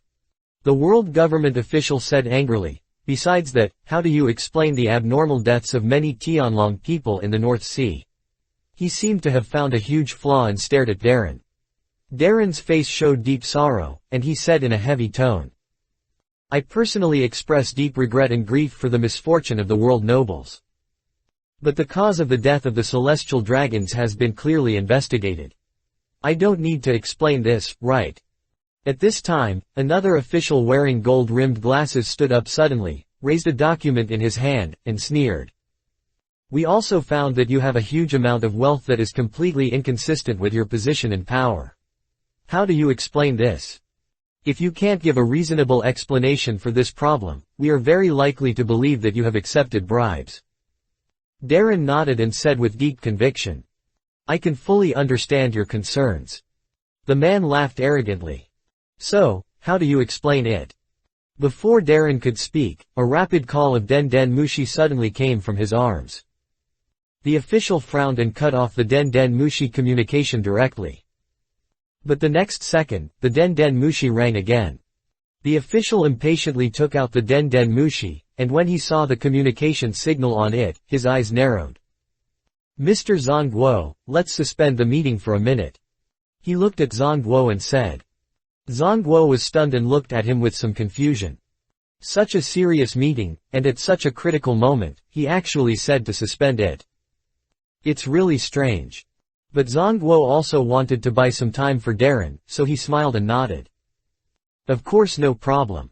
The official nodded and walked out of the meeting room quickly. But at this moment, Bulu Bulu, Bulu Bulu, Bulu Bulu, Bulu Bulu. Bands of Den Den Mushi calls rang out in the meeting room. The officials of the inspection department were stunned at the same time, and found that their private Den Den Mushi were calling. After looking at each other, they took this opportunity to walk out of the meeting room. Outside the meeting room, the officials of the world government impatiently connected the Den Den Mushi. I told you I'm in a meeting. Didn't I tell you not to disturb me? Damn it. If it's not important enough, you don't have to do it. They all yelled at the secretaries on the Den Den Mushi side. But the voice that came out of the Den Den Mushi immediately calmed their anger. Sir, 100 million Baileys have just been credited to your personal account in the underground bank. The officials were all stunned, and then they became furious. Damn it, is he trying to bribe us? This is an insult. Who does he think we are? We are professionals assigned by the world government to the Navy headquarters to supervise the work. At this time, the Den Den Mushi made another sound. Sir, another 200 million Baileys have been credited to your personal account. The officials were all stunned again. They looked at each other, and then replied to the Den Den Mushi. Well, I understand. In the meeting room, after making sure that all the world government officials had left, Zhongguo looked at Darren with a worried look. Darren, can you do it? Darren smiled and slowly lit a cigar. He didn't say anything. Zhongguo opened his mouth and wanted to ask more questions, but those world government officials had already walked back into the meeting room. After sitting down, Zhongguo anxiously pushed the meeting forward again. Then, next, please ask Brigadier General Darren to answer the question just now. But at this moment, a scene that made Zhongguo and others dumbfounded appeared. As soon as the voice fell, the official who had just made trouble suddenly smiled and said with a flushed face, "No need, Commodore Darren, as a future senior officer of the Navy, does not need to answer such insulting questions." Others also changed their attitudes one after another, making a 180-degree turn, smiling. Yes, Commodore Darren has been working in the North Sea for so many years, it is normal for him to have some savings. I think this meeting should end here. I personally agree with Commodore Darren's application for promotion to Vice Admiral of the Navy. That's right, there is no need to discuss too much. Continuing the discussion will only waste Commodore Darren's precious training time. Yes, I agree too. Agree. Before Zhongguo and the others could react, under the stunned eyes of the Navy, these extremely difficult world government officials nodded and cast their votes in favor. The atmosphere in the meeting room was harmonious and full of joy. Sengoku, Colonel Crane, Zephyr, Garp. Kuzan was extremely excited and clenched his fists, so they were influenced by Darren's righteousness. It must be. This is so cool. Borisolino turned his head and looked at Darren, who was smoking a cigar, with a smile, and said playfully. So, how much did you spend? Darren shrugged and said. I am caring for my superiors. That's it. The hearing, which was originally tit for tat, ended in a happy atmosphere. Passed unanimously. Then, finally answer this question as usual, Commodore Darren. Zhongguo took back all his votes numbly and said to the Commodore in the inquiry seat.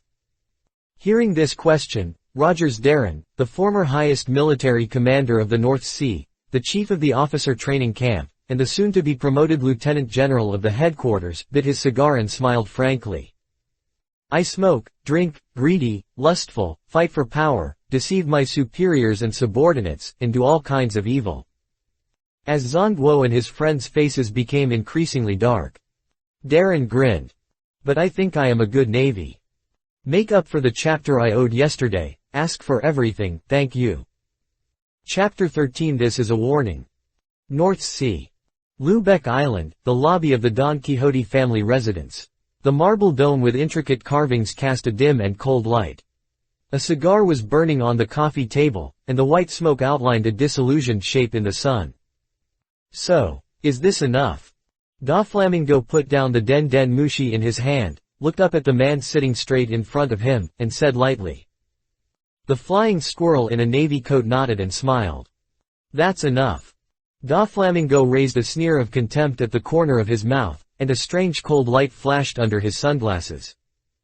I really didn't expect that the inspectorate officials assigned by the world government to the Navy headquarters could be easily bribed with only 300 million berries. This is really cheap enough. That group of greedy good-for-nothings. The flying squirrel chuckled and shook his head. 300 million berries is not cheap. Of course, this is not the reason why they are willing to surrender. Oh. Doflamingo raised his head with interest. He naturally received the news of Darren's application hearing for promotion to Vice Admiral of the headquarters. This time, the arrival of the flying squirrel guy was to let him do Darren a favor. This favor is very simple. Through the channels and intelligence of the underground world, find out the small treasury hidden by these inspectorate officials. And then transfer money into it. This kind of thing is not difficult for Doflamingo, the giant of the North Sea underworld. The forces and organizations in the underground world are all connected and intertwined. The Don Quixote family's power and business have now expanded to the New World, and they have maintained close and friendly cooperation with several emperors of the Dark World and the New World. As long as Doflamingo opens his mouth, they will still give him this face. The flying squirrel smiled, but there was some emotion in his expression. The reason why these greedy guys have such a huge change in attitude is not because of the 300 million Baileys. You also know that this money is a lifetime of wealth for others, but for them, it is not much. Doflamingo subconsciously narrowed his eyes when he heard this. He seemed to have thought of something and suddenly smiled. Is this a warning? The flying squirrel nodded, but secretly sighed at Doflamingo's sharpness in his heart. You know, if Darren hadn't explained the joints to him, the flying squirrel would not have been able to react for a while. Yes, this is more of a warning. Since Darren can find out such secret things as their personal accounts in the underground bank, it means that he can report it at any time, which also means that he can find out more of their secrets. Their private residences, how many lovers they have in private, how many illegitimate children they have, even where they buy clothes, which restaurant they like, what cigarettes they smoke and drink, which doctor they see, what medicine they are taking. Darren can find it all out clearly. This means that as long as Darren, who has these intelligence and secrets, is willing, he can issue a reward in the underground world at any time to make them disappear silently. Of course, the flying squirrel did not say the last sentence, but he knew that Doflamingo could guess it. Doflamingo crossed his legs with interest. I'm sorry to bother you this time, Doflamingo. Doflamingo laughed. It's my honor to serve the Godfather. The flying squirrel nodded, turned around, and walked towards the door of the residence hall. Just as he stepped out of the door, his footsteps suddenly stopped. After hesitating for a while, the flying squirrel slowly said, Doflamingo, do you know? Darren actually cares about you. Doflamingo was stunned. A complex meaning flashed in the depths of his eyes under the sunglasses. Before he could answer anything, the flying squirrel's figure had turned into an illusory lightning and suddenly disappeared on the spot. Congratulations to Staff Officer Suru. The Navy headquarters will have 3 more capable officers. Congratulations. This is a victory for justice. Commodore Darren, no, Vice Admiral Darren is truly a hero. Yes, we will definitely speak well of him in front of the adults. Hearing after the meeting, Staff Officer Crane finally managed to get rid of them with great difficulty, under the enthusiastic congratulations of the smiling world government officials. She had never seen the guys in the inspectorate being so polite to her. You know, in the past, they were all arrogant and conceited, and did not regard themselves as members of the Navy but rather as the Navy's superiors. Even for her, the chief staff of the headquarters, they would only smile hypocritically, far from being so enthusiastic, it could even be described as flattering. This made Staff Officer Crane really uncomfortable for a while. She still preferred their contemptuous look. More real. So what news did those Den Mushi communications bring them that suddenly made their attitude change so exaggeratedly? While thinking about this question, Staff Officer Crane walked towards her office. What is certain is that those Den Mushi communications must be related to Darren. Staff Officer Crane, who was lost in thought, pushed open her office, but the two figures that came into her sight made her slightly stunned.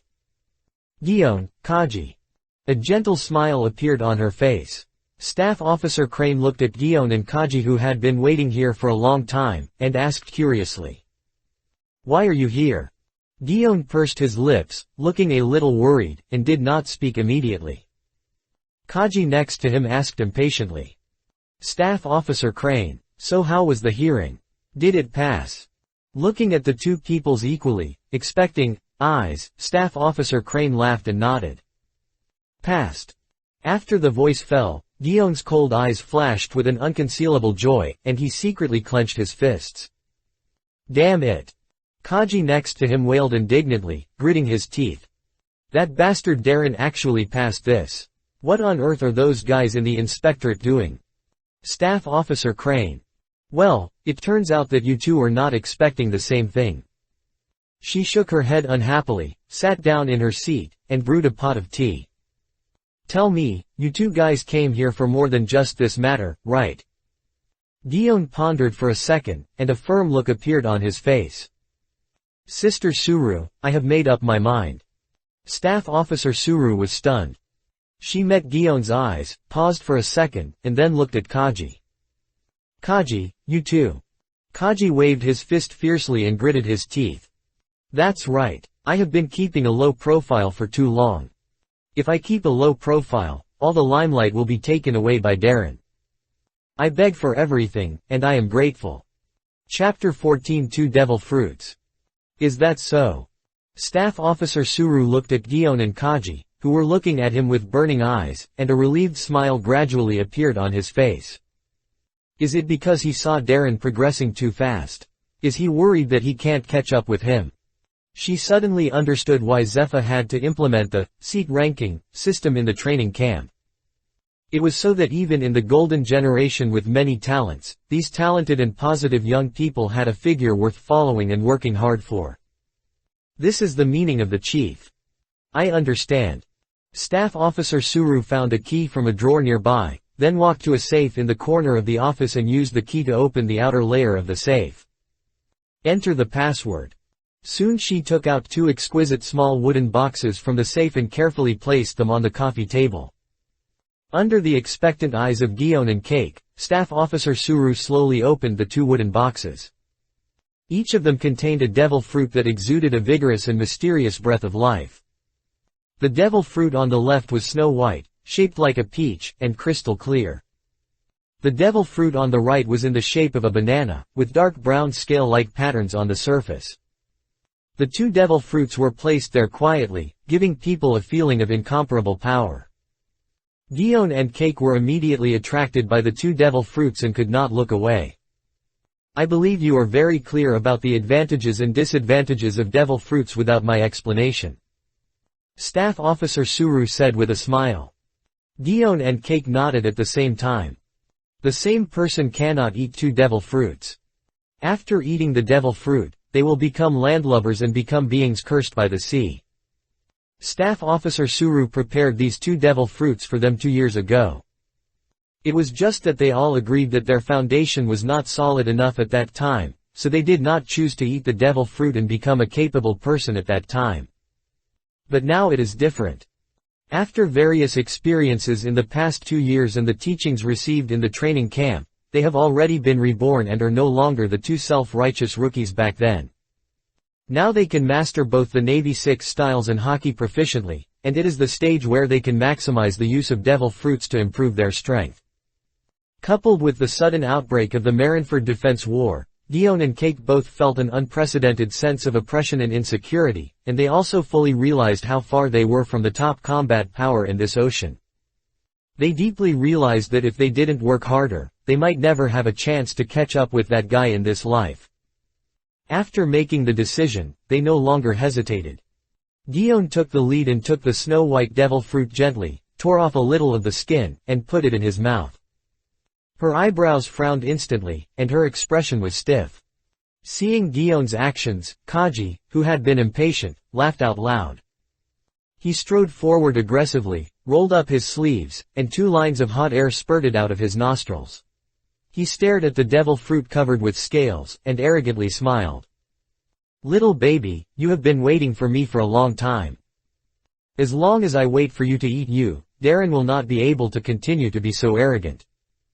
Hehehehe, from this moment on." He picked up the devil fruit, opened his mouth, and stuffed it into his mouth. "I, the genius Kaji of the Navy headquarters, will no longer keep a low profile." The voice stopped abruptly. Kaji froze there.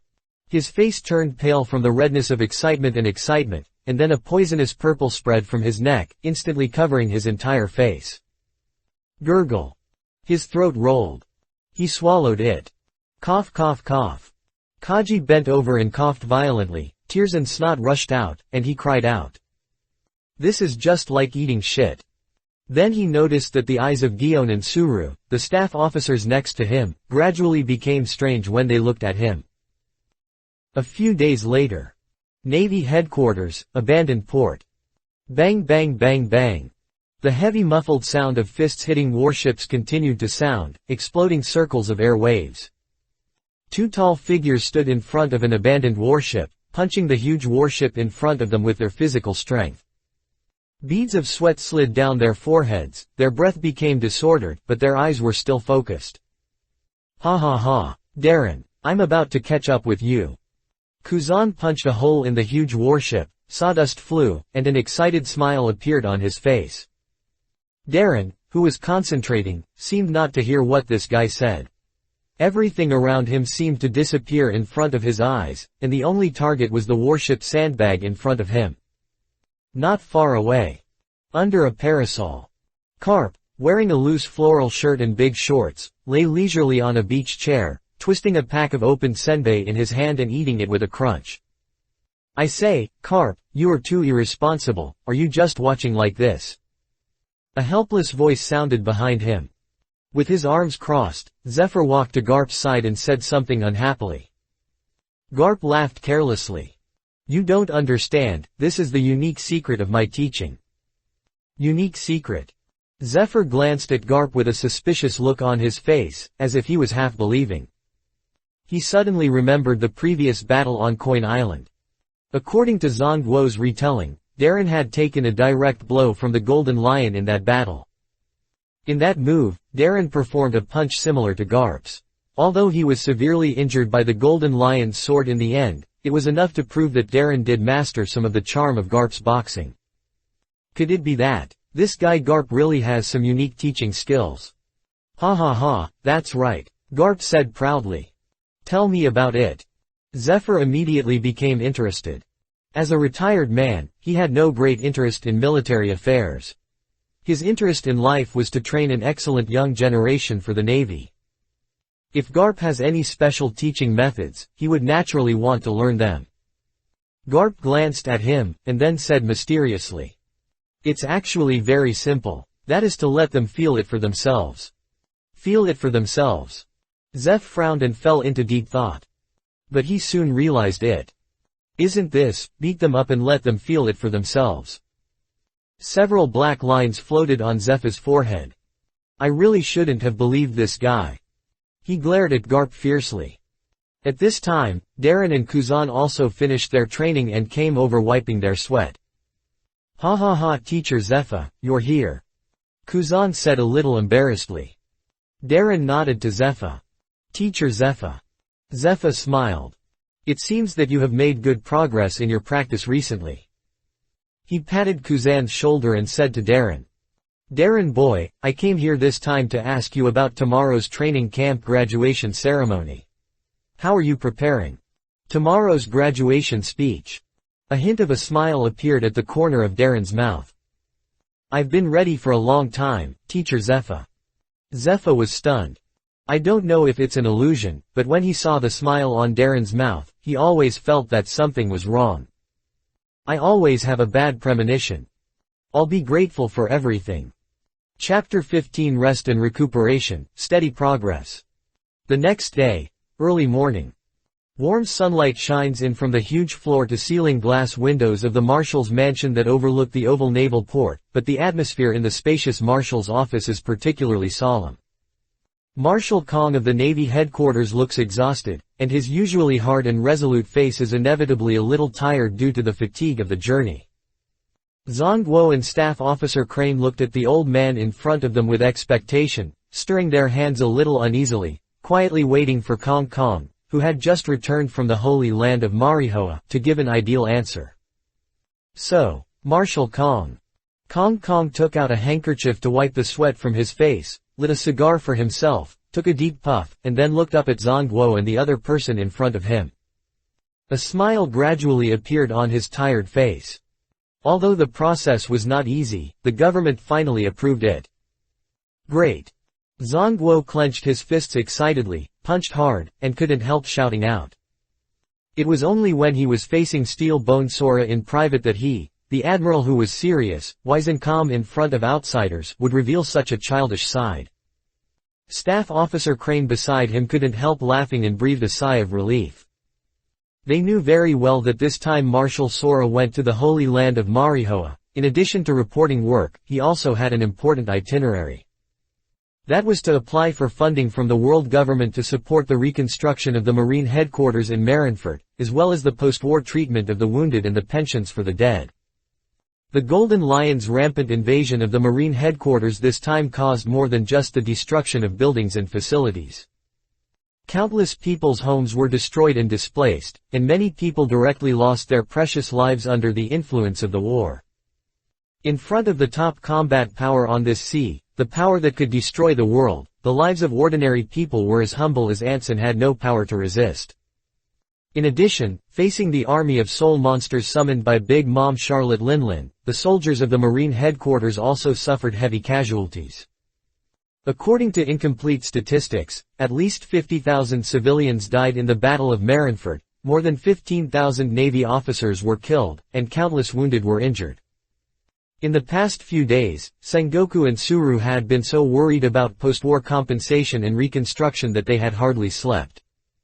However, a good cook cannot cook without rice, and the military expenditure of the Navy headquarters was relatively tight. This sudden war has dealt a heavy blow to the financial pressure of the Navy headquarters. In the absence of money and people, even Sengoku and Suru, who have superb wisdom, are helpless in the face of such a dilemma. Now that Kong Kong has finally asked for additional military funds from the world government, the two of them have finally settled down a little. This is really great news. The loss of life cannot be reversed, and the pain of the living is hard to erase, but if there is money, at least it can bring hope to people. Kong Gang smiled and exhaled a dragon-like smoke from his mouth. During the time when I was away, how was the situation at the headquarters? Speaking of business, Zhang Guo immediately restrained his smile and answered solemnly. Report to Marshal Kong, everything is normal in Marineford. The reconstruction work has been carried out step by step. Now that we have received financial support, the work of pensions and treatment of the wounded will also proceed unimpeded. Kong Gang Kong nodded. Zhang Guo's workability is obvious to all. Putting aside the absolute combat power, Zhang Guo, who has strong comprehensive ability, is indeed the best candidate to take over his position as the Navy Marshal. By the way, how was the hearing of the three guys from Sakazuki? He seemed to remember something, and his expression became a little strange. When I was in the Holy Land, I met those guys from the inspection department. I always felt that their attitude was a little weird and enthusiastic. And they kept praising Darren for being so outstanding. Hearing this, Zhang Guo and He Shuai both looked weird. Marshal Kong, the hearing. Well, it went smoothly. I don't know why, the guys who were originally attacking Darren changed their attitude drastically after receiving a call from Den Den Mushi. Is that so? Steelbone Kong pondered for a moment, then shook his head and said. Forget it, this is not important. Darren has always been prudent in doing things. He is able to deal with those arrogant officials, which is also his ability. There is another thing. Zhang Guo said solemnly. Marshal Kong, please tell me. Steelbone Kong smoked a cigar and squinted his eyes and said, has the graduation ceremony of the training camp been arranged today? Yes, Marshal Kong, reporters from major newspapers and magazines have arrived at the headquarters, and the awarding ceremony of Sakazuki and the other three will also be held at the same time. Zhang Guo replied. Well. Steelbone Kong nodded, and then said. How are the arrangements on Zepha's side? Don't let the situation like the previous 2 sessions happen this time. As if he thought of something, his expression was a little helpless and a little painful. Zhang Guo's mouth twitched, and he said solemnly. Don't worry, Marshal Kong. Zepha has already told Darren, there shouldn't be any problems. Hearing this, Steelbone Kong nodded slowly. That's good, although this war is our most. The battle ended with the defense of Marineford, but it was a tragic defeat in the end. The casualties were serious, and the losses were incalculable. The overall atmosphere of the headquarters now seems very depressed and deserted, and the morale and will of the army are also very low. Holding a graduation ceremony for the training camp at this time, letting Darren, the hero who protected Marineford, stand up and say something inspiring, will greatly encourage the morale of the army. Of course, the overall propaganda should not be too intense. In the short term, the headquarters still takes stability and progress as its guiding principle. The core of our current work is to rebuild the headquarters as soon as possible and accumulate strength. At least in the short term, the headquarters is no longer suitable for starting a large-scale war again. When he said the last sentence, a cautious light flashed in his old eyes. Although he successfully obtained additional military funds from the world government this time, the amount was not sufficient to support the Navy to start a war again. At least in the short term. But the good news is that with the end of this war, the situation in the New World has become much more stable. The Golden Lion lay dormant again and disappeared. Big Katakana Mom and Kaido also settled down. Taking advantage of this short peace, the Navy can seize the opportunity to recuperate and restore its combat power. The younger generation like Sakazuki, Borsellino and Darren are also growing up. As time goes by, the Navy's advantage over pirates will only grow. Please ask for everything, thank you very much. Chapter 16 They Can Wait. Walking out of the steamy shower room, Darren simply wiped off the water stains on his body, wrapped the towel around his lower body, and walked slowly to the mirror. Wipe off the mist on the mirror with his hand, and a handsome and unruly face came into view clearly. His eyes were bright, his eyebrows were like knives, his high nose bridge made his facial lines deep and hard, and his slightly wet black short hair stood up casually, exuding a cynical and unruly temperament. The naked upper body had deep muscles, clear edges and corners, broad pectoralis major and well-defined abdominal muscles, as well as broad shoulders, plus the criss-crossing scars. The whole person looked like a dormant cheetah, full of terrifying explosive power. Finally, I've waited. Darren smiled at himself in the mirror, lit a cigarette, and whispered softly. Today is the graduation ceremony of the Marine Headquarters Officer Training Camp. It is also today that he will be promoted to the powerful Vice Admiral of the Marine Headquarters. Perhaps in the original plot of this pirate world, the Vice Admiral of the Marine Headquarters only exists as a background board, and to some extent, it is also the target of the protagonists to measure the combat power, which seems mediocre. But only when he really traveled to this world did Darren realize that the Vice Admiral of the Marine Headquarters has been the ceiling of many people's lifelong efforts on this sea. In terms of strength, the Vice Admiral of the Marine Headquarters can master the two-color domineering skillfully, can flexibly display some superhuman physical skills, and some elite Vice Admirals even have powerful combat power that can fight against the 7 warlords of the sea. In terms of power, the Vice Admiral of the Marine Headquarters has with his own ship, at least thousands of naval elites. He can command and control a large sea area and a large naval branch in the Grand Line if he is stationed abroad. Whether it is strength, power, status, or reputation, The Vice Admiral is definitely a hot figure on this sea, and the mainstay of the justice force in the whole world. And today, Darren finally ushered in this day. After traveling through several years, starting as a naval errand boy responsible for flushing toilets, he climbed up to his current position step by step. He knows the value of the Vice Admiral better than anyone else, and he knows better than anyone else how hard it is to come by all this.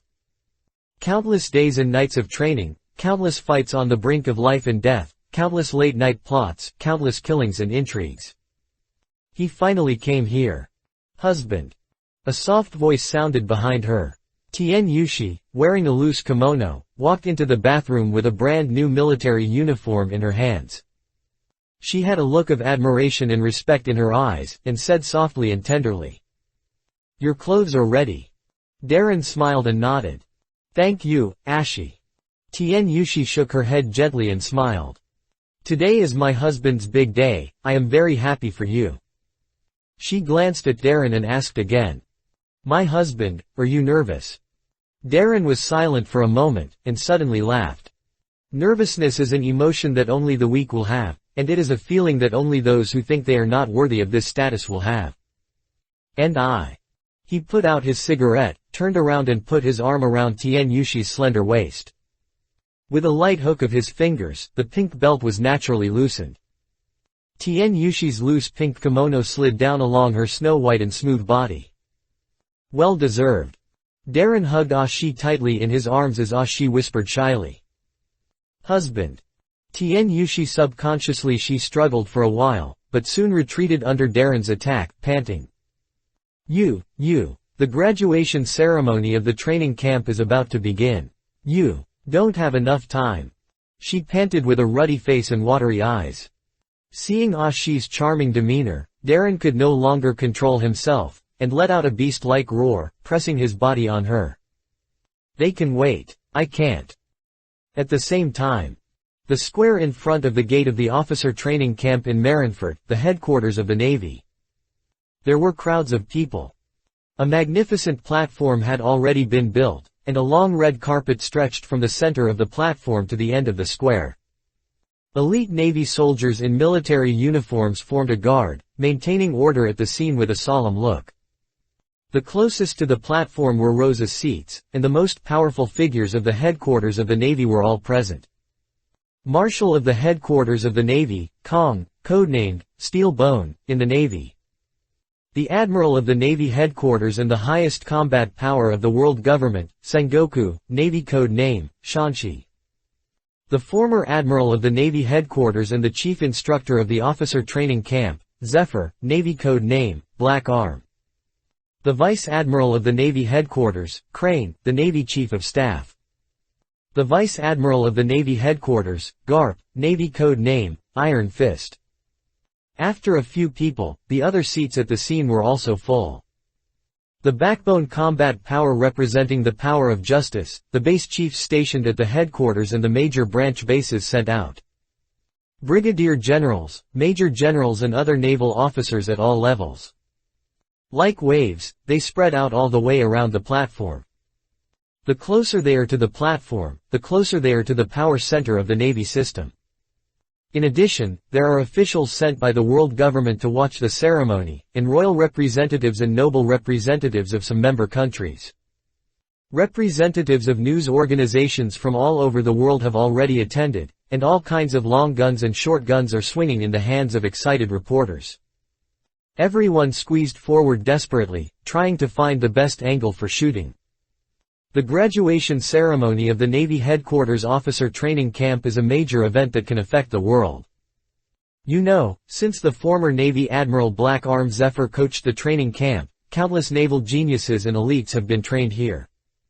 There are monsters, like Sakaski and Borsellino who have already made a name for themselves on the sea. There are rising stars like Darren and Kuzan who have also won the name of monster, and shined in the recent defense of Marineford. In the news industry, they have been generous in praising Zephyr and the officer training camp, and generously called this place the cradle of generals. And according to various intelligence and news, the quality of students in this officer training camp is the highest in history. The Golden Generation, headed by Rogers Darren, What kind of military ranks will they be awarded after graduation? Where will they serve? Are all news topics worthy of a headline? Not to mention, at this ceremony, the Navy headquarters will also award medals to the generals who performed well in the previous Golden Lion invasion. Reporters with a keen sense of smell, of course, like sharks smelling blood, put down all their work directly, and wanted to come to the scene to report even if they had to squeeze their heads. And at the outermost layer of the square, there were middle and lower level Navy soldiers and countless enthusiastic and excited people who were crowded like mountains and seas. The huge square was packed with shouts, exchanges, footsteps and other sounds, like a tidal wave. However, at this time, the front row seats. Marshal Gangu Kong frowned tightly, looked at Zhongguo and Zepha unhappily, and said in a dissatisfied tone. It's already this time, why hasn't Darren arrived yet? Didn't you notify him? What is he doing? Please do everything, thank you very much. I know you are anxious, but please don't be anxious, I will try my best to write this part. Chapter 17 Graduation Ceremony. What on earth is he doing? Song Gukong looked down at his watch, frowning even more tightly, with a hint of anger in his tone. The graduation ceremony will start in 2 or 3 minutes, and everyone is already present, and the staff on site are also in their positions. But at this time, Darren, that brat, is still nowhere to be seen. It would be fine if it was someone else, as long as it did not affect the normal progress of the graduation ceremony, and if the person was not there, the medal could be awarded later. But Darren can't do that. He is the protagonist of this training camp graduation ceremony. He annihilated the Golden Lion's pirate flying fleet with his own strength. The well-deserved chief of the training camp. The monster of the new generation of the Navy, the genius who is about to enter the core decision-making level of the Navy. And the core figure who played the most important role in the defense of Marineford. With all these titles and halos, it is no exaggeration to say that most of the highlights of this graduation ceremony are on Darren alone. Most of the news agencies and journalists from all over the world came to interview and report on him. If he wasn't at this graduation ceremony, it would be too dull. The Navy headquarters did a lot of preliminary work for this graduation ceremony, and even invited news media from all walks of life to attend, hoping to inject a shot of adrenaline into the depressed Navy morale through the graduation ceremony and Darren's speech, boosting the flagging morale of the Army. Watching the time pass by, Zhongguo also unconsciously oozes a few drops of cold sweat on his forehead. Marshal Kong, I have sent people to urge them. Darren is quite reliable and there shouldn't be any accidents. Kongu Kong took a deep breath and barely suppressed his emotions. The trip to the Holy Land of Mary Joa is not an easy thing. The physical fatigue is fine, but the most energy-consuming thing is to ask the world government for money in a humble manner. Especially under the ridicule and mockery of the 5 elders, Kongu felt that his dignity as a Navy Marshal was trampled underfoot. This feeling is naturally unpleasant, but as a Navy Marshal, this is his responsibility. Then wait a little longer. Kongu Kong said in a deep voice. 1 minute passed. 3 minutes passed. 5 minutes passed. 10 minutes. 15 minutes passed, and seeing Marshal Kong's face getting darker and darker, Zhongguo's back was wet with cold sweat. Marshal Kong, how about we start directly? He gritted his teeth and asked carefully. Anyway, Darren's schedule is arranged at the end of the ceremony. A vein bulged on Kong's forehead. Yeah. He said coldly. Zhongguo was as if he had been pardoned, and immediately raised his hand to signal the messenger. Soon, a long and magnificent military call sounded from afar. The military call sounded from afar, and a solemn atmosphere immediately enveloped the entire venue.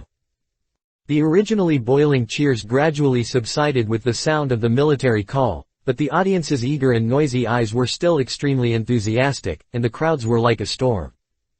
A burly figure with a deep momentum slowly stood up from the front row of the audience. The most dazzling thing was his purple short hair. He wore sunglasses and the wide navy cape behind him swayed gently with his steps, giving people a solemn and dignified aura. Everyone held their breath, and the journalists couldn't wait to raise their cameras and keep pressing the shutter. Under the gazes of countless people and the flashing lights, Zephyr stepped up the stairs step by step and walked to the platform. Turning around, facing the rows of seats that almost extended to the end of the field of vision, as well as countless people and Navy soldiers, a smile slowly emerged on Zephyr's serious face. He saluted solemnly and said loudly, "I am the chief instructor of the Navy Headquarters Officer Training Camp, Zephyr. Now I officially announce that the graduation ceremony of the 3rd Elite Officer Training Camp officially begins." As soon as the voice fell, the thunderous cheers and shouts suddenly sounded like a tide. All the Navy officers in the seats stood up and saluted suddenly.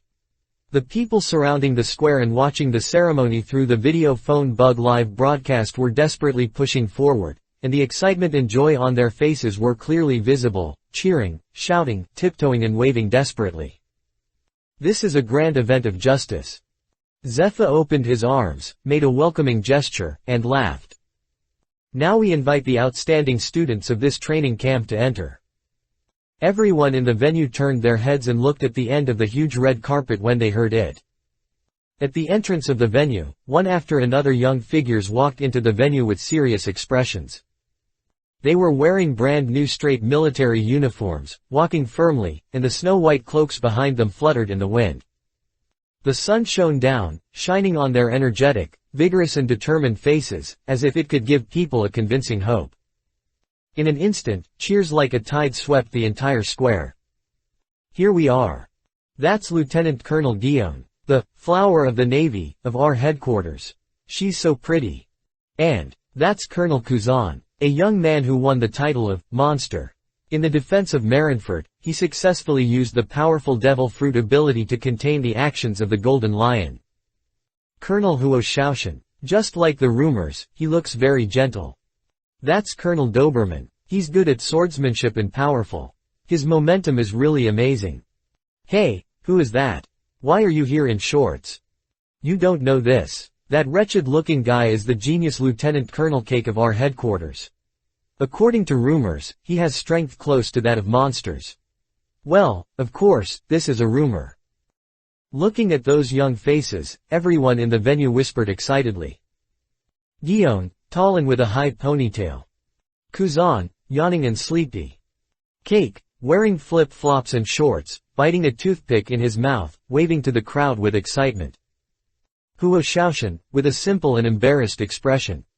Doberman, who seemed calm but was actually so nervous that his palms were sweating. Dalmesia, wearing a Dalmatian hat. Ghost Spider, with a cold expression and lifeless eyes. These names, destined to be famous in the sea in the future, constitute the golden generation of the booming Navy today. The people are constantly making cheered, the Navy cast envious and admiring eyes, and the reporters took pictures crazily. It's great to be young. Zhang Guo clapped his hands gently, staring at the group of young people walking slowly, his expression full of emotion. Once upon a time, he was just like them, young, ambitious, enthusiastic, energetic. Full of energy and enthusiasm to run for a just cause. In the blink of an eye, so many years have passed, and everyone has changed. Most of the comrades who stood by his side and fought side by side in the past are no longer there, sleeping in the sea, their stiff bodies covered by the red seagull flag. After countless trials and pains, they have also achieved glory and honor. Pirates emerge endlessly, and their opponents have changed from rocks to Whitebeard, Kaido, Golden Lion, Big Katakana Middle. Mom. Zhang Guo suddenly felt that many things have indeed changed. Just when he was full of emotion. Crack, crack. A sudden crisp sound came from the side. The corner of Sengoku's mouth twitched when his emotions were interrupted. He turned his head suddenly and shouted at Garp, who was sitting there crunching senbei. Garp, you bastard, can't you eat less for a while? Garp smiled disapprovingly. Sengoku. Well, this guy hasn't changed at all. I'm grateful for everything. Chapter 18 Excellent students. The crowd surged. Looking at the young figures walking towards him step by step, Zephyr's eyes were already slightly red under his sunglasses on the high platform, and his smile was gentle. His chest subconsciously straightened and his back straightened. For him, no matter how powerful or outstanding his achievements were, they were not as good as what he saw before him. Watching the students he had trained with his own eyes, walking towards their bright future under the attention of the public, and practicing the justice that belonged to their hearts. This was the greatest comfort for him as the chief instructor. A group of training camp students stood under the platform, lined up according to their seats, and stepped onto the platform one by one under everyone's gaze. First was Kuzan. He walked onto the platform, yawned and saluted the former admiral in front of him. Teacher Zepha. Zepha glared at him unhappily and said in a low voice, "Kuzan, wake up, this is a live broadcast to the whole world. There are so many news media here now." Kuzan scratched his head and said weakly, "But Teacher Zepha, Darren is not here, I can't cheer up." A few black lines floated on Zepha's forehead, and his smile became a little stiffer. He resisted the urge to attack, took a brand new navy cloak from the guard, maintained a serious face, and said loudly, "Colonel Kuzan of the Navy headquarters, performed excellently and showed outstanding strength in the defense of Marineford. On behalf of the Navy headquarters, I grant you the rank of Rear Admiral of the Navy headquarters." He put on the cloak of justice representing the authority of the Rear Admiral of the headquarters for Kuzan, looked at the sleepy young man in front of him with burning eyes, and said with a smile, "Congratulations, Rear Admiral Kuzan. Now, briefly express your thoughts to your colleagues present." Kuzan rubbed his eyes and turned to the microphone. Compared with the solemn atmosphere of the scene, he seemed a little out of place with his eyes half closed and lazy. Facing the pairs of expectant eyes below, Kuzan scratched his head boredly. At this time, Zepha suddenly took a step closer and whispered in his ear, "Darren will be here soon, think about it carefully, don't lose to him." Hearing this, Kuzan's eyes suddenly lit up. His whole temperament suddenly changed, and his eyes seemed to be burning with surging flames. Then, he suddenly raised his hand, made a, "yeah," gesture to everyone below, and laughed. "Yes, I am Darren's lifelong rival. Kuzan. Just open your eyes and watch. I will definitely not lose to him." Then he remembered something and suddenly looked at Garp in the audience. "Mr. Garp, I heard that you defeated Lone Red, Barorik Redfield, but refused the promotion. This is so cool. Ha ha ha, A big hand suddenly covered Kuzan's mouth from behind. Zephyr pulled his head with a livid face, dragged him to the stage, and kicked his feet. Steelbone Kong. Zengoku. Staff Officer Crane. Garp waved at Kuzan and laughed. "Ha ha ha, Kuzan boy, you are also handsome." "Aha, what are you doing, Sengoku?" The stage was in a daze. A few seconds later, Zephyr, with a stiff face, walked up to the stage again. Facing countless pairs of strange eyes from the stage, he coughed twice. "Ahem, next one." Guillaume, who was waiting quietly, heard the words and walked up to the stage in high heels. With a golden sword on his waist, Guillaume came to Zephyr in a heroic manner and raised his hand to salute. "Teacher Zephyr." Zephyr smiled with satisfaction. "This is the student I am proud of. Lieutenant Colonel Guillaume of the Navy headquarters, you performed outstandingly in the defense of Marineford, and you were excellent in both character and learning in the training camp. On behalf of the Navy headquarters, I grant you the rank of Commodore of the Navy headquarters." Zephyr put on a Commodore's Navy cloak for Guillaume. Guillaume saluted again. Turning to the front of the microphone, he said briefly, "All glory to justice." Pa pa pa pa. The painting style returned to normal, and the applause rang out like thunder. The atmosphere in the venue became heated again, as if the strange thing just now had not happened. Seeing this scene, Zephyr, Sengoku and other high-ranking naval officials all breathed a sigh of relief. Well, it's really worthy of Guillaume. Whether it is talent, strength or charm, it is so outstanding. Xiaohei, your sister is really excellent. They said with a smile, looking very happy. But they were too happy too early. Because before Guillaume finished speaking, a figure under the stage couldn't wait to walk onto the stage. Cake, who was wearing flip-flops with exposed toes, big shorts, a brown hat, and a toothpick in the corner of his mouth, walked in front of Zephyr with an arrogant step without recognizing any relatives. Zephyr's mouth twitched. Looking at Kaji, who was eager to try, he didn't know why he always had some bad premonition. Kongu Kong, Sengoku and Crane were even more frightened. Teacher Zephyr. Kaji saluted crookedly. As if to attract the attention of everyone present, his voice was deliberately loud. Zeph. He took a deep breath and forced a smile on his face. Well, very energetic.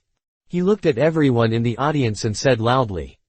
Kaji, Lieutenant Colonel of the Navy Headquarters, was awarded the rank of Brigadier General of the Navy Headquarters for his outstanding performance in the defense of Marineford. Zeph quickly put a cloak on Kaji and said in a low voice. Time is limited, Kaji boy, you don't need to make any remarks. However, before he finished speaking, Kaji had already rushed to the microphone with a whoosh. It was the Navy's 6-style high-speed movement technique close to the ultimate level, shave. Zephyr. Facing countless eyes, cameras and video den mushi below, Kaji's face gradually turned red, and he was so excited that his whole body was shaking. Keep calm and look cool, this is your best chance. The whole world is watching you, Kaji. This is your best chance to overshadow Darren. He shouted wildly in his heart, pretending to be cool and handsome with his hands in his pockets, deliberately lowering his voice, showing what he thought was a handsome smile to the microphone, and said. Hello everyone, yes, I am the genius of the headquarters, Kaji. Yes, I believe many of you have heard of my name. I am the existence in the Navy that can be compared with the monsters, the future Admiral of the Navy, and the future of justice. Ha ha ha. He laughed triumphantly with his hands on his waist, and suddenly saw many female figures in the crowd in the distance. His eyes turned quickly, and he shook his hair and added. By the way, I have a good news for everyone, I am still a golden bachelor. So, those single ladies, and lonely ladies, if you are interested in my perfect and strong body, please feel free to contact me. What I am best at is caring for the people. My phone bug number is... Boom. A huge black fist hit his face hard, sending Kaji flying hundreds of meters like a cannonball. Under the bright sunshine, accompanied by Kaji's tragic wailing, a bloody broken tooth fell to the ground from midair. Teacher Zephyr, don't be impulsive. Teacher Zephyr, calm down. Teacher Zephyr. The Navy officers responsible for maintaining order in the audience hugged the furious and roaring Zephyr tightly. Damn it. You all let me go, I'm going to kill this bastard boy today. I beg for everything, thank you very much. Chapter 19 The Monster's Medal. Soon the scene returned to normal order again. However, the expressions of the Navy officers in the audience became extremely stiff, their eyes twitched, and their shoulders shook constantly. Zeph stood on the high platform panting, his face uncertain, veins popping out on his forehead, gritting his teeth. Gangu Kong pinched his temple with a painful expression, turned his head to look at Zhang, whose mouth was twitching, and said with a sullen face. Contact all major news media immediately after the ceremony and ask them to cut this part. Zhang nodded and said carefully. Marshal Kong, don't worry, I have already asked someone to contact them. Gangu Kong breathed a sigh of relief. Next. Zephyr said angrily at this time. Huo Shaoshan touched his short hair and walked up tremblingly. Teacher Zephyr. Facing Zephyr's face as dark as the bottom of a pot, Huo Shaoshan trembled and saluted hurriedly. Zephyr glanced at the honest and gentle young man in front of him, took a deep breath, and forced a smile on his face. Well, you're pretty good. While speaking, he glared at Kuzan, who was squatting in a corner and yawning, and Kaji, who was bruised and grimacing in pain, and felt a sudden pain in his heart. Shaking his head, Zephyr took over the guards. Holding the navy cloak in both hands, he solemnly draped it on Huo Shaoshan's solid shoulders. Captain Huo Shaoshan of the Navy Headquarters performed well in the defense of Marineford, protecting the people and rescuing injured comrades with all his strength, showing the demeanor of an excellent navy. Zephyr said loudly. On behalf of the Navy Headquarters, I award Huo Shaoshan the rank of Commodore of the Navy Headquarters. He looked at Huo Shaoshan, with a natural smile on his face, and encouraged. I hope you will continue to work hard and firmly practice the righteousness in your heart. Yes, Teacher Zephyr. Huo Shaoshan saluted suddenly, holding his head high. Zephyr smiled and nodded, waved his hand and said, "Go." Except for the two weirdos Kuzan and Kaji, he would never dare to let others express their opinions in front of so many people. On the one hand, he lost the face of the Navy, and on the other hand, he felt that his heart could not withstand such a big stimulation. Although except for the two troublesome bastards Kuzan and Kaji, the other students in the training camp seemed quite normal, but who knows if they will perform above their level. It's better to be safe. So the graduation ceremony that followed became quite normal and on track. Under the solemn atmosphere and the admiring eyes of the Navy and the people, a series of determined and vigorous young figures took turns to come on stage to receive medals. Ghost Spider, Doberman, Dalmesia, Stalaberry. The smiles on the faces of high-ranking Navy officials such as Zephyr and Sengoku on and off the stage also increased. In less than half an hour, except for Darren who was absent, everyone in the training camp had been awarded medals. They stood in a row behind Zephyr, each of them wearing a Navy cloak from colonel to major general, with their heads held high. Under the cold sea breeze, the snow-white cloak of justice behind them and the seagull flags in the sky fluttered and fluttered, exuding a majestic and positive momentum. Front row seats. Seeing that all students had been awarded medals, Kong Gang's face became gloomy again. He turned to look at Zhongguo and frowned. Has Darren arrived yet? What on earth is he doing? Zhongguo wiped the cold sweat from his forehead and whispered. He should be here soon. Marshal Kong, why don't we award medals to Sakazuki and Borsellino first? Kong Gang gritted his teeth. That's the only way. After that, Kong Gang and Zhongguo stood up from their seats. This action immediately attracted the attention of all the people and media present, and they stood on tiptoe and looked over. Kong Gang walked up to the platform slowly, turned to face the crowd below, and said with a serious look. As we all know, our Navy headquarters showed a strong and unyielding will and spirit in the defense of Marineford. The most dazzling performance was those young people. He paused, and suddenly said in a deep voice. Sakazuki, step out. As soon as the voice fell, a tall figure suddenly appeared at the end of the square. A red straight suit with clear lines, black shiny military boots with a rigid and steady pace, wearing a duckbill military cap, the shadow of the brim of the hat covered most of his face. The red rose on his chest. Delicate and gorgeous, as red as blood. The Major General of the Navy headquarters, the existence known as the Monster, Sakazuki. As Sakazuki entered the venue, everyone felt a cold wind blowing in their faces, and under the strong sense of oppression, a chill came out of their backs. Step by step, he climbed up the platform. If someone measured with a ruler, they would be shocked to find that the distance between each step of Sakazuki was extremely consistent, like an ancient pendulum. Teacher Zephyr. Sakazuki raised his hand and saluted. Looking at the murderous student in front of him, Zephyr smiled and said. This day has finally come, Sakazuki, congratulations. Sakazuki paused for a second and said slowly. Thank you for your care. Zeph smiled and shook his head, looking at Gangu Kong. The awarding of the honor of the Vice Admiral of the headquarters must be awarded by the Admiral of the Navy in person. Gangu Kong smiled and said. I am looking forward to the day when I can put on the Admiral's cloak for you in the future. As he said, he took the cloak from the guard and put it on Sakazuki's shoulders. In the name of the Marshal of the Navy headquarters, I award Sakazuki the rank of Vice Admiral of the Navy headquarters. The ceremony is over. As Sakazuki stepped aside, Gangu Kong shouted loudly again. Borsellino, step out. No one responded. Countless people in the venue turned their heads to look at the entrance of the square, but there was no one there. Gangu Kong frowned and shouted again. Borsellino, step out. The next second. Here it comes. Countless golden photons suddenly gathered in front of him to form a tall figure. Borsellino raised his hands in surrender and said with an innocent face. Sorry, I'm almost late. Everyone. Gangu Kong took a deep breath, clenched and unclenched his fists. Now he could understand why Zephyr couldn't help but hit him. People.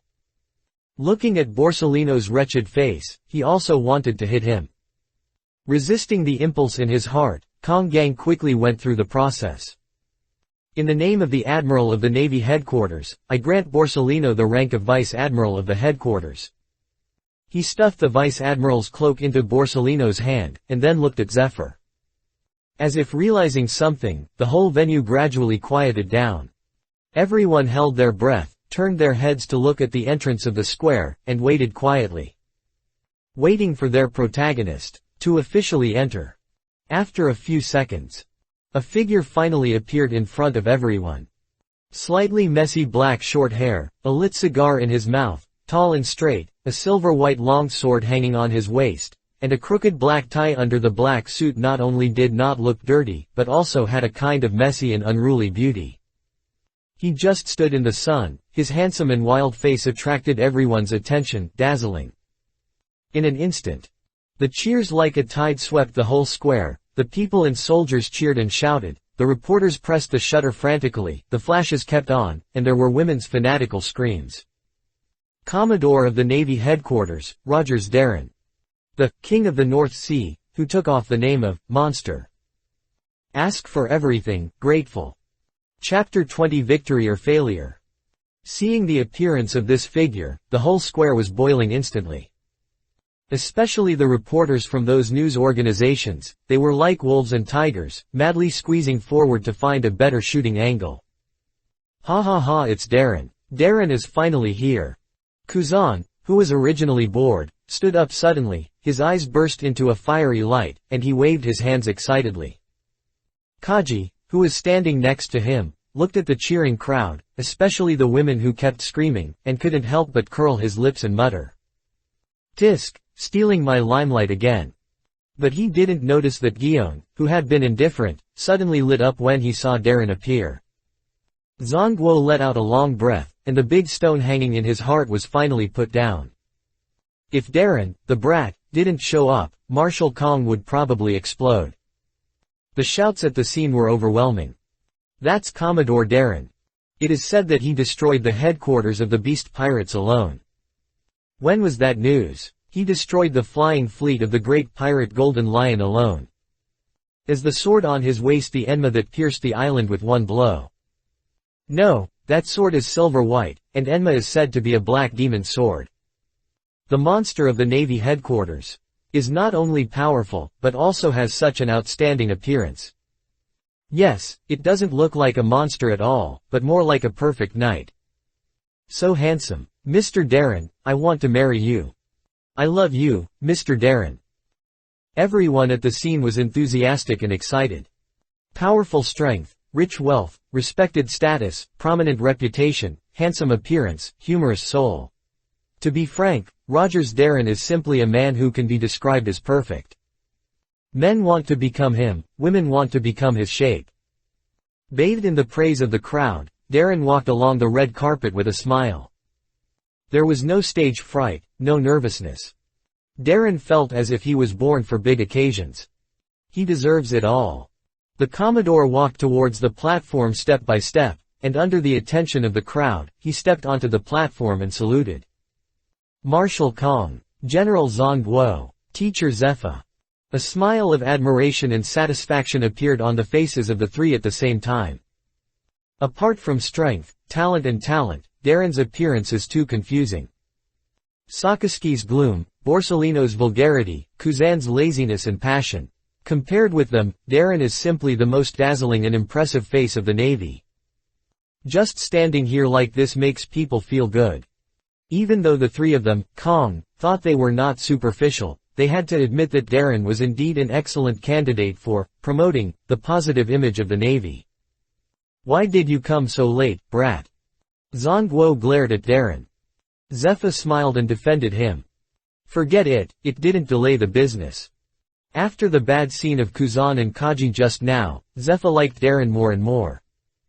Kong smiled and said. Darren, you have been waiting for this day for a long time, right? Darren smiled and said. Yes, Marshal Kong. Kong smiled with satisfaction. He raised his head, and his deep and powerful voice was clearly transmitted through the microphone, echoing in the huge square. Commodore Rogers Darren of the Navy headquarters has won brilliant military exploits, performed outstandingly in the defense of Marineford, and graduated with the highest credits in the Navy headquarters officer training camp. Sora Steele held his head high and took a brand new Navy cloak from the guard. After careful resolution by the top leaders of the Navy headquarters, I, in the name of the Supreme Marshal of the Navy headquarters, have made an exception to grant Rogers Darren the title of Navy headquarters, the rank of Lieutenant General of the Army headquarters. As soon as the voice fell, amid the cheers and applause in the venue, Gang Gukong suddenly unfolded the cloak of justice, draped it on Darren's shoulders, and said with a mellow smile, "Darren, I hope you will not let down the expectations of all of us, and even more so, you will not let down all this glory and justice on your shoulders." Darren saluted solemnly and said, "All glory, to justice." Pa pa pa. The warm applause sounded again like thunder, and Kuzan was so excited that he almost smashed his palms, and kept muttering, "You are worthy of being my lifelong rival. Stinky boy, now share your feelings with everyone." Zephyr winked at Darren. Darren looked at Kong Gang and Zhang Guo, and they also gave him encouraging eyes. So, the new vice admiral smiled and nodded, slowly turned around and came to the microphone. Seeing Darren's action, the originally surging voices suddenly stopped. Everyone fell silent, and the whole venue was terribly quiet. The reporters hurriedly took out recording tools and paper and pens, looking forward to it. The gazes of countless eyes, in this deep silence, weighed heavily on Darren's shoulders. Here it comes.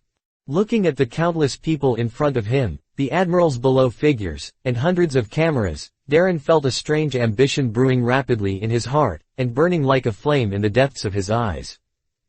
Teacher Zephyr told himself to give an inspiring speech in this public occasion to encourage the low morale of the Navy.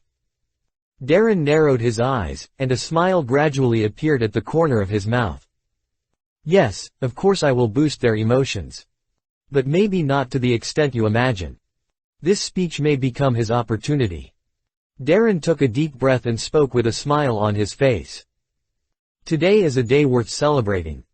As we all know, today's promotion ceremony is largely due to the defense of Marineford that broke out not long ago. In that magnificent war, our righteous army crushed the huge ambition of the legendary pirate Shiki the Golden Lion. He fantasized about attacking Marineford.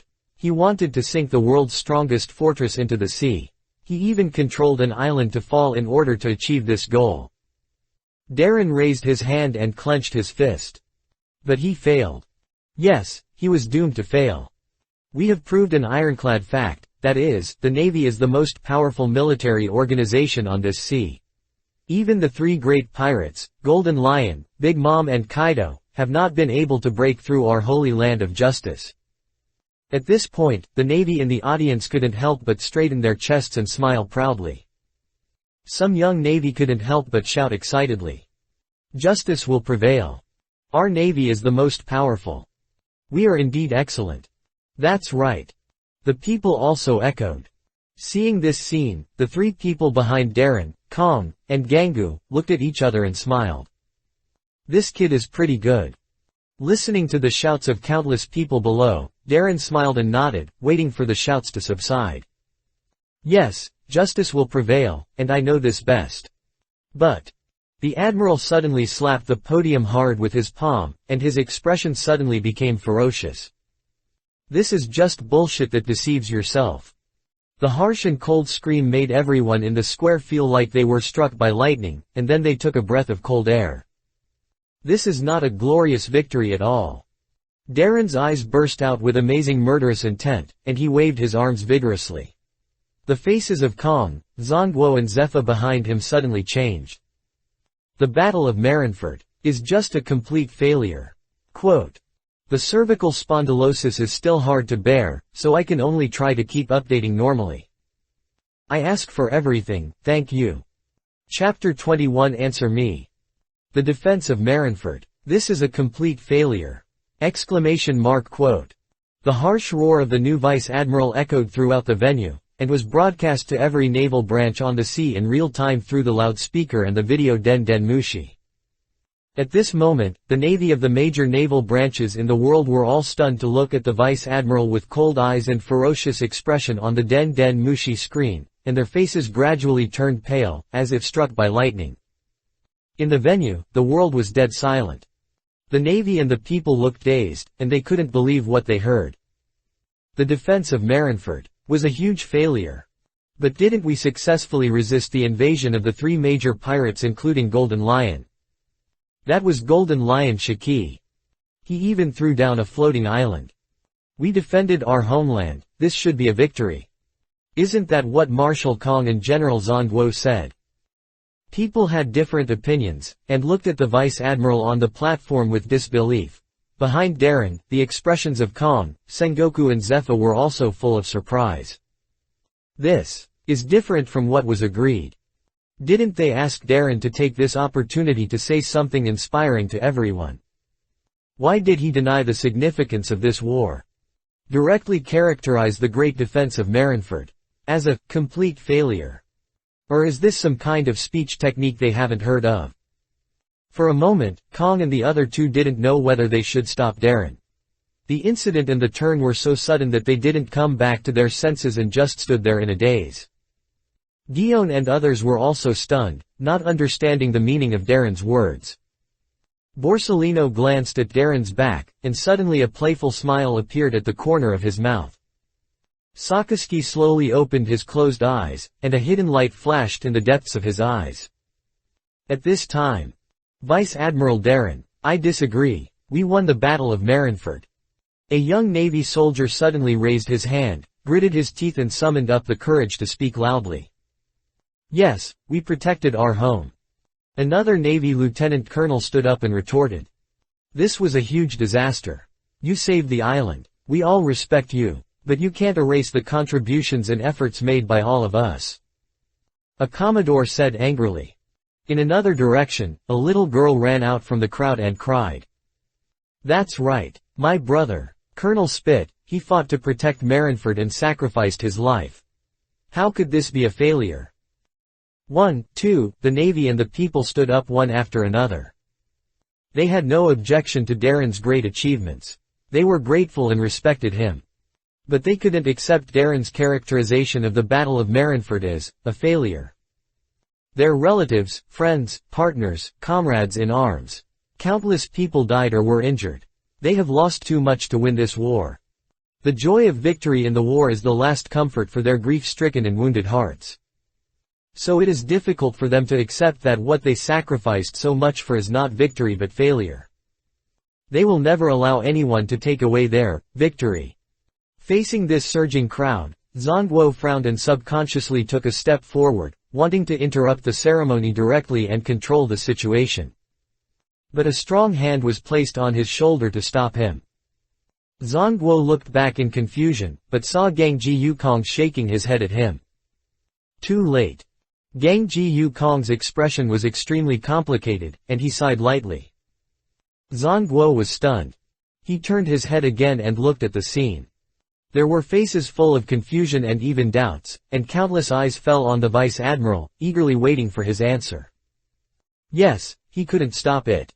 Darren, who had raised the issue, would not be able to end the incident if he could not give a reasonable and satisfactory explanation to the Navy officers and civilians present, or even to the Navy officers around the world who were watching this scene through the Den Den Mushi screen. Thinking of this, Zhongguo could not help but look at Darren's back again, muttering in his heart.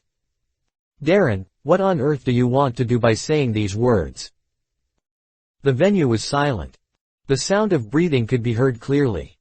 Countless pairs of eyes stared at Darren, like an invisible tide, overwhelming him. If ordinary people faced such pressure, they would have already had a mental breakdown. But Darren just laughed suddenly. So you all hope this is a glorious victory worth celebrating, right? He asked. No one answered, but everyone in the audience nodded. The arc of Darren's mouth became more sarcastic and mocking. So that's how it is. Yes, you all hope this is a victory. But to some extent, this is indeed a great victory. Before everyone showed the joy of recognition on their faces. His voice suddenly rose, like a fierce beast roaring. waving his arms angrily. We have successfully allowed the dirty, sinful, ugly and despicable pirates to attack our headquarters. The voice was loud. People looked horrified. We have successfully turned the Holy Land of Righteousness into the devastated ruins we see now. The tone of voice was progressive. A louder and more piercing gasp. The navy that should have been the world's hegemon has successfully become a toy that can be slaughtered and provoked at will. The anger reached its peak. The storm suddenly swept every corner of the scene, making everyone's face suddenly pale. Darren raised his arms and looked down at everyone under the high platform. Cold, angry, stern eyes, no one dared to look at him for a second. Then, please tell me. When a pirate can wantonly invade the center of justice in the world. When the Navy can only protect themselves in the face of the invasion of pirates, they can only watch him throw down a sentence, "I'm done here," and then leave. When the whole world sees how weak our Navy is, and sees the original the Sacred Marine Headquarters, Marineford, is nothing more than this. This war. Darren raised his head, his eyes almost emitting a cold light that was ready to kill anyone. The cold voice was like an ancient anchor, lingering in the air for a long time, and deeply immersed in everyone's heart. Can it still be called a victory? Everyone was stunned. Darren roared loudly, his veins bulging. A majestic and terrifying aura suddenly erupted from his body, turning into a mighty tide that swept across the world and spread out in all directions. The sky and the earth suddenly changed color with strong winds and lightning. Reply. Answer. Me. Please be grateful for everything. Chapter 22 Never Compromise. Reply. Answer. Me. The Vice Admiral's cold and stern voice was ferocious and angry, like a thunder in dry land, which completely exploded in the entire square, no, in every naval base in the world. Deafening. The strong wind caused by the domineering color of the domineering aura blew the clothes of everyone present and trembled their souls. But the impact from the soul and will was far less than what Darren said. The Vice Admiral's sharp words, like a blade, deeply hurt the souls of all the Navy, and their brains suddenly became blank. No one spoke. No one dared to speak. Yes. 4x. Is this magnificent battle to defend Marineford really a victory? This is the center of naval power, a holy place of justice. But such a sacred place was attacked by a few pirates. After killing tens of thousands of people and destroying most of Marineford, they left arrogantly. The Navy, known as the overlord of the sea, could only watch all this happen. How can this be a victory? This is a failure. This is our shame as a Navy. Darren was furious, and his pupils gradually filled with bloodshot. Everyone was moved by his words. Their expressions began to struggle, and all kinds of chaotic and complicated emotions gradually surged in their hearts.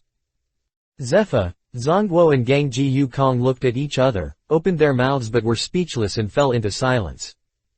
At this point, it was meaningless for them to say anything. Because even they could not make an effective rebuttal. Darren's words were right. The smile on Borsellino's mouth deepened. Sakaski's sinister eyes brightened a little, and his hands wearing black leather gloves gradually clenched into fists. On the high platform, Darren took a deep breath, as if suppressing his inner emotions. He faced the countless faces with complex emotions and grief below, suddenly sighed, and said slowly, "I know these words are indeed difficult for people to accept. But this is the fact. No matter how we whitewash or cover up, the facts are the facts. Our holy land of justice was almost conquered by pirates. The Navy headquarters almost sank into the sea, becoming the dust of history and the laughing stock of the world." At this time, Darren paused, as if he was hesitant, but his eyes soon became resolute. Regarding the speech at this graduation ceremony, the senior executives of the headquarters had already discussed it with me a few days ago. They all agreed that because the trauma and disaster we suffered in this war were already heavy enough, there was no need to add too much psychological pressure to everyone, so they suggested that I stand up and say something inspiring. Marshal Kong, General Sengoku, their concerns are very reasonable. To be honest, I thought so at the beginning. Everyone celebrates happily, then cheers up and rebuilds Marineford, and everything will become beautiful again.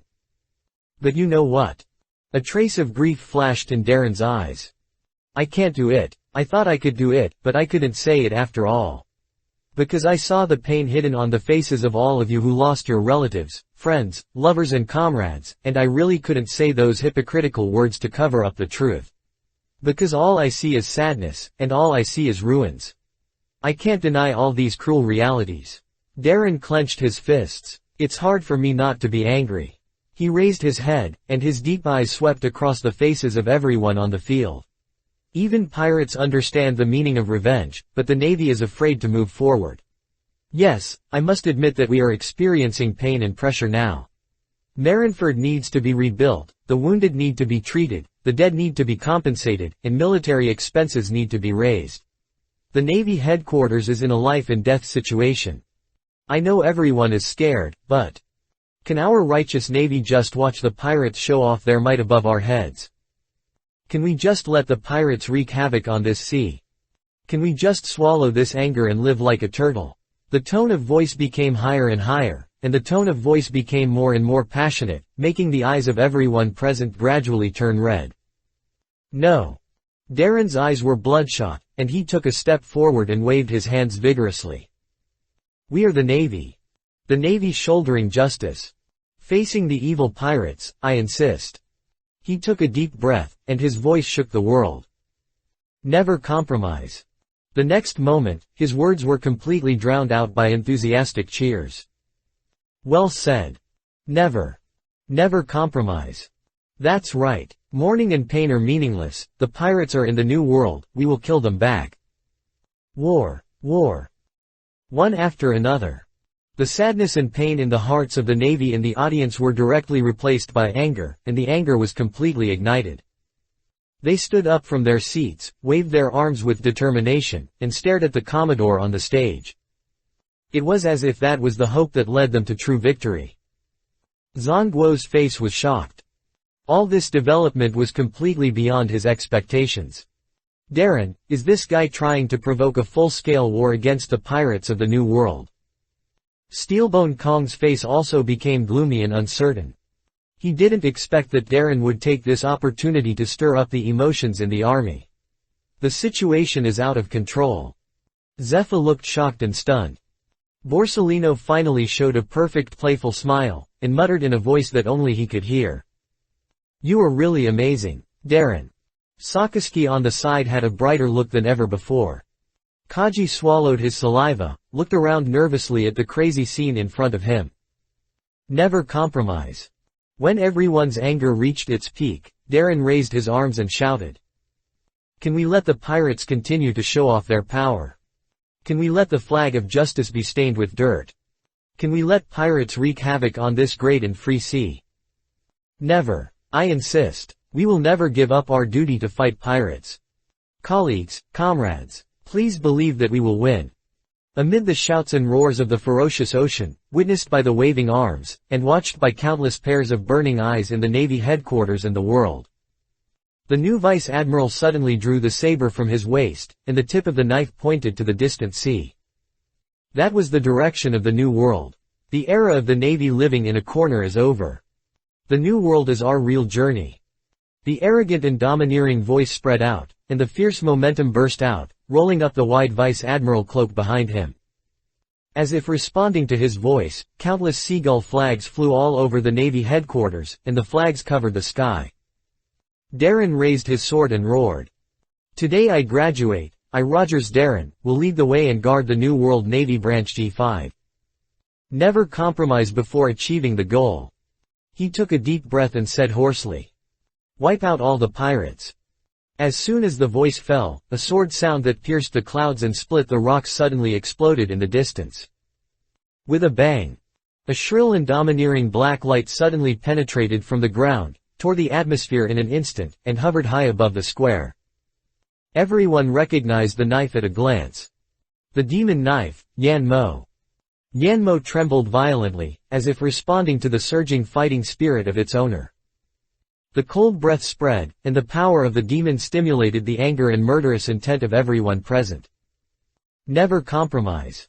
Everyone roared like a mountain torrent, their eyes red, and murderous intent soared to the sky. Go to sea. Kill pirates. Kuzan waved his arms with red ears. Carp in the audience was so excited that he smashed the stool to pieces, and shouted with gritted teeth. I will go to sea now and kill Roger that bastard. Looking at this unstoppable frenzy, Gangu Kong, Sengoku and Zephyr were stunned. It's over. A satisfied smile finally appeared on Darren's face. Then it's time to release the final blow.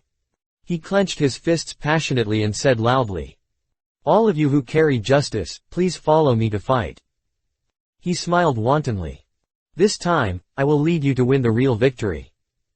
With a clang, Darren sheathed his sword. The snow-white cloak fluttered, stirring up deep iron blood.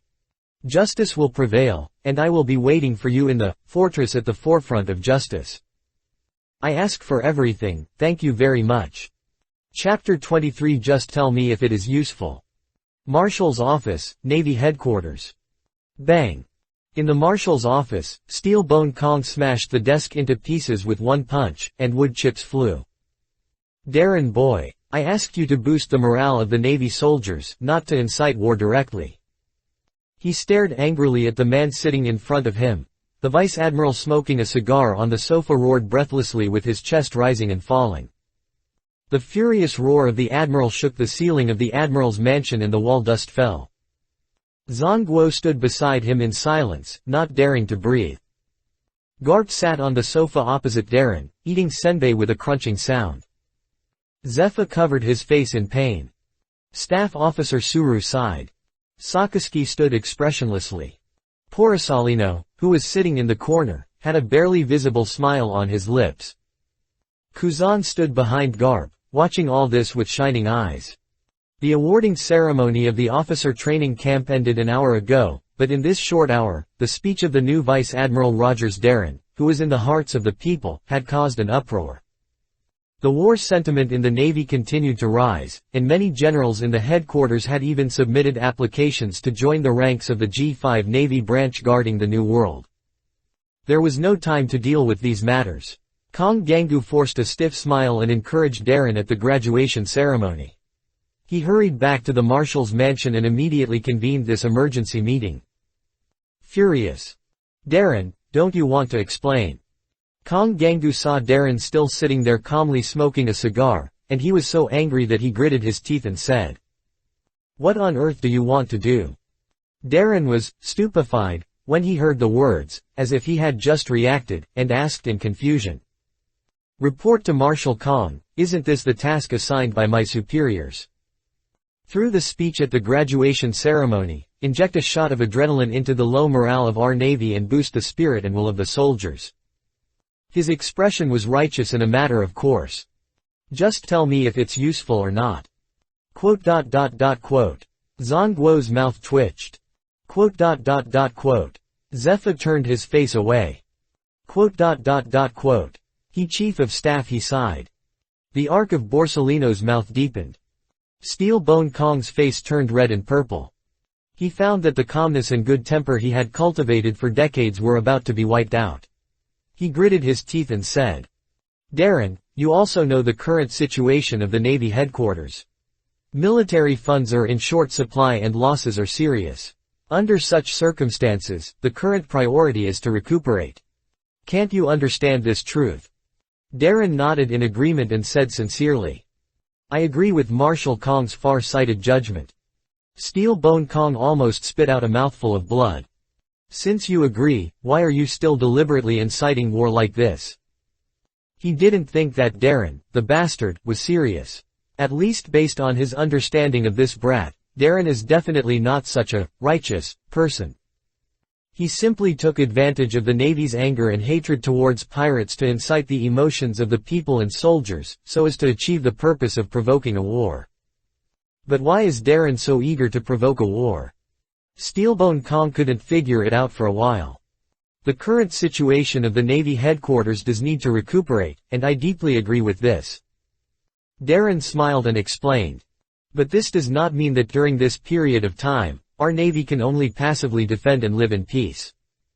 As soon as these words came out, Steelbone Kong, Sengoku and other high-ranking Navy officials frowned at the same time. What do you mean by this? Steelbone raised his head and stared at Darren with a puzzled look. Garp also stopped chewing senbei. Darren exhaled a dragon-like smoke from his mouth and smiled slowly. The Battle of Marineford was indeed a huge failure and a shame for our navy. Everyone present has to admit this, right? Gonggu Kong opened his mouth, but remained silent in the end. Others were silent too. They could not refute Darren's argument. No matter how the propaganda department of the Navy headquarters eulogized the bravery and bloody fighting of the soldiers in this war, they could not cover up this cruel fact. The Battle of Marineford may be a great defense battle. But for the Navy as a whole, it is definitely not a victory. The Navy, holding high the banner of justice and shouldering the responsibility of eradicating evil, was beaten to its doorstep by a few pirates. If Darren had not acted in time and turned the tide, it is estimated that even the base camp Marineford would have been sunk directly into the sea. If this is not a shame, what is it? Seeing the expressions of the crowd, Darren smiled even more deeply and talked freely. We may be able to deceive ourselves and others, but not everyone on this sea is a fool. The defense of Marineford did not show the strength of our navy, but exposed our weakness. The war is over, time cannot be reversed, and the 3 pirates who invaded Marineford have fled. We can no longer make any changes to this. Darren flicked the ash of his cigar and slowly stood up from the sofa, looking defiant. At this moment, the reputation, status, and pressure of our navy in the world have plummeted. After suffering such a great humiliation, if we still recuperate here, it will only make all the forces and pirates in this world have such an idea in their hearts. The pirates have broken into their base camp, and they dare not come back. The navy is just like this.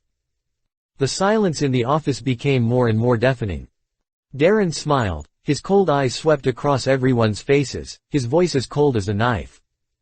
If we don't take action, it will be even more difficult for the navy to rebuild its former dignity and glory. If we don't take action, the pirates will look down on us. The world government will look down on us.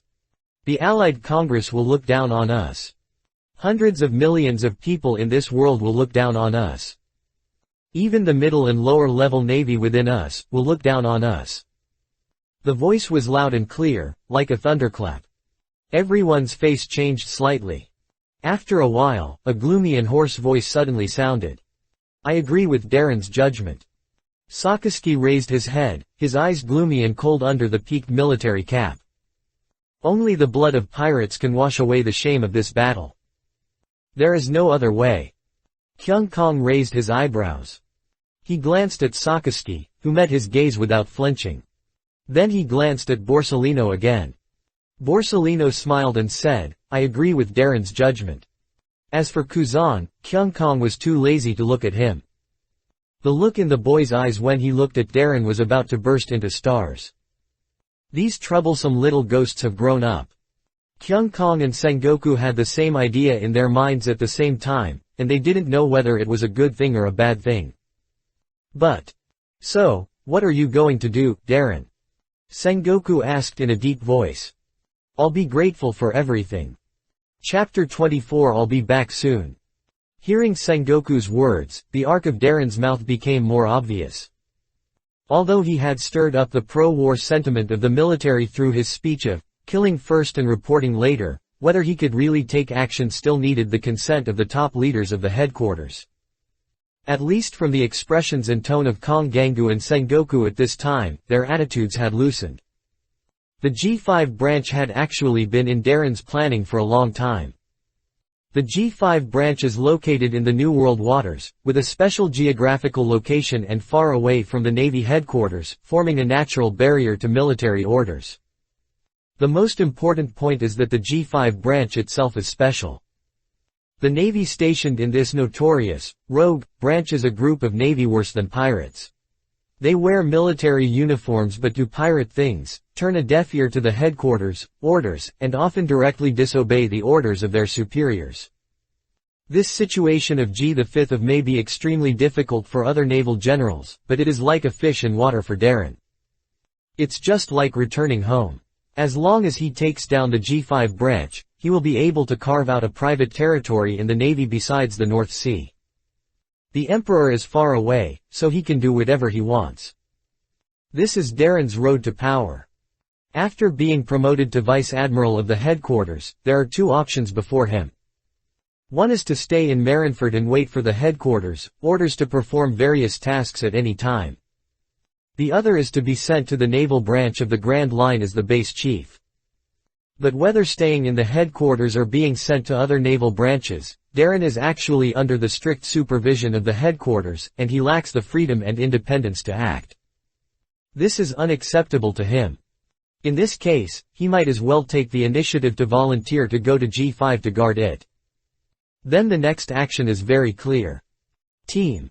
If Darren wants to completely control G5 and gain a foothold in the New World waters where the great pirate forces are crisscrossed, he must have a group of his own team who are willing to follow him to fight. This is why he instigated the war. If we want to completely reverse the loss of our Navy's reputation and prestige in the world, we must act as soon as possible. Darren's tone suddenly added a bit of coldness and solemnity. Wash away the shame with a victory. Gonggu Kong and others frowned. Darren, don't forget the current situation of our headquarters. Military expenditures, personnel and weapons are in short supply. I'm afraid it's difficult to support the losses of a war. Zhang Guo shook his head. Darren waved his hand and smiled meaningfully. These are not needed for the time being. No need. Darren's words made Gonggu Kong and others stunned at the same time, with doubts and confusion in their eyes. The resources mobilized in the war are so huge, the maintenance of warships, the allocation of arms and weapons, the deployment of personnel, the preparation of navigation. They are not pirates who can plunder at will. Any military action consumes huge military resources. How can we fight a war without people, money, and weapons? At least not this time. Darren extinguished the cigar in his hand, picked up the lieutenant general's cloak hanging on the coat rack, put it on, and looked at Borsellino who was sitting there picking his nails. Lieutenant General Borsellino, is Yanmo ready? Borsellino smiled and said. Yanmo's condition has stabilized relatively, but I still suggest not to be too radical. Darren nodded and smiled said. Don't worry. The Vice Admiral put on the wide white cape and walked towards the door of the Marshal's office. His low and confident voice echoed in the office. The most critical point of this action is to strike, to threaten, to be quick, and to be fierce. With every step he took, his momentum rose a point. In the stunned eyes of Gonggu Kong and the others. When Darren pushed open the door of the office and the sun shone on him, his momentum had reached its highest point. Under the shining and washing of the sun and the sea breeze, the brand new cape swayed and danced, shining brightly. Darren turned around and smiled. Please wait a moment, I'll be back soon. After that, a strange black light broke out from the ground in the distance, penetrated the void in an instant, and came to Darren. He stepped on the dark blade of the demon's sword, and under the push of the violent magnetic field, his figure soared into the sky. In the office, everyone looked at each other as the figure of the Vice Admiral of the Navy disappeared in the distant sky. Darren boy, what does he want to do? Garp asked blankly. Sakaski frowned, as if he thought of something, and his tightly twisted eyebrows loosened again. Gonggu Kong and Zhang Guo looked at each other, and then they realized something at the same time, and shock and disbelief emerged in the depths of their eyes. By the way, I almost forgot to say it. Borsellino suddenly smiled and said. After the graduation ceremony, Vice Admiral Darren asked me for 2 gadgets. What gadgets? Zephyr couldn't help asking. Borsellino smiled. One is a permanent pointer to a subsidiary island of Totland, the 10,000 nations. When this was said, everyone was shocked. Darren actually set his sights on Big Katakana Mom's territory. Is he trying to break into the core of Wangguo alone? What is he trying to do? Going to die. But the next second, everyone suddenly remembered Darren's terrifying flying speed and reacted quickly.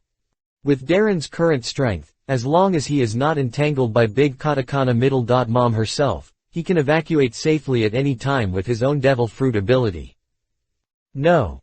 They remembered the fighting power and dominance Darren showed in the defense of Marineford, and quickly came to a conclusion in their hearts. I'm afraid that even big katakana middle dot mom herself can't stop Darren. This also means, Darren, who has such strength and high-speed flying ability, can already travel freely in this sea like a golden lion. This world is so big that there is no place that cannot be visited. Thinking of this, everyone in the office couldn't help but feel shocked, and their hearts were in turmoil. They seemed to have seen the thrilling scene of a flying general, traversing the sea and being unstoppable. Kuzan murmured excitedly. This is so cool. Darren actually wants to kill his way into the world alone. Damn it. He suddenly hugged his head in annoyance. My devil fruit is really useless. Kimbold ignored Kuzan's idiot words, stared at Borsellino solemnly, and his tone was full of excitement. What's the other thing Darren asked you for? What is it? Everyone reacted immediately and cast their eyes on Borsellino at the same time. The latter took out a small object from his arms with a smile. It's this. He said that since it is a victory, the whole world must witness it with their own eyes. The moment they saw the thing in Borsellino's hand, all the senior naval officials present were stunned at the same time, with shock on their faces. Ha ha ha ha ha. You're amazing, Darren boy. Garp suddenly burst into laughter, almost slapping his thigh with excitement. It was a video phone mushi that could broadcast live in real time. In this way, Darren's plan was about to be revealed. Under the gaze of the whole world, he alone attacked the Totland of Nations. I ask for everything, and I'm grateful. Chapter 25. Watch carefully. The sea, islands, towns, clouds, are moving away behind him at an unimaginable speed. The wind blowing in his face is like a sharp sword, constantly cutting Darren's skin, and the wide lieutenant general's cloak behind him is fluttering wildly. With Darren's current level of devil fruit development, driven by the full-strength magnetic field, his speed of long-distance attack in the sky can break the sound barrier. The toughness of his body, as strong as steel, is enough to easily withstand the pressure brought by supersonic speed. While speeding towards the direction of Totland of Nations at high speed, Darren fell into deep thought. The speech at the graduation ceremony that touched everyone's heart was only his first step. The purpose was to use the current hatred of the Navy against pirates to force the headquarters, top brass to accept the proposal of war.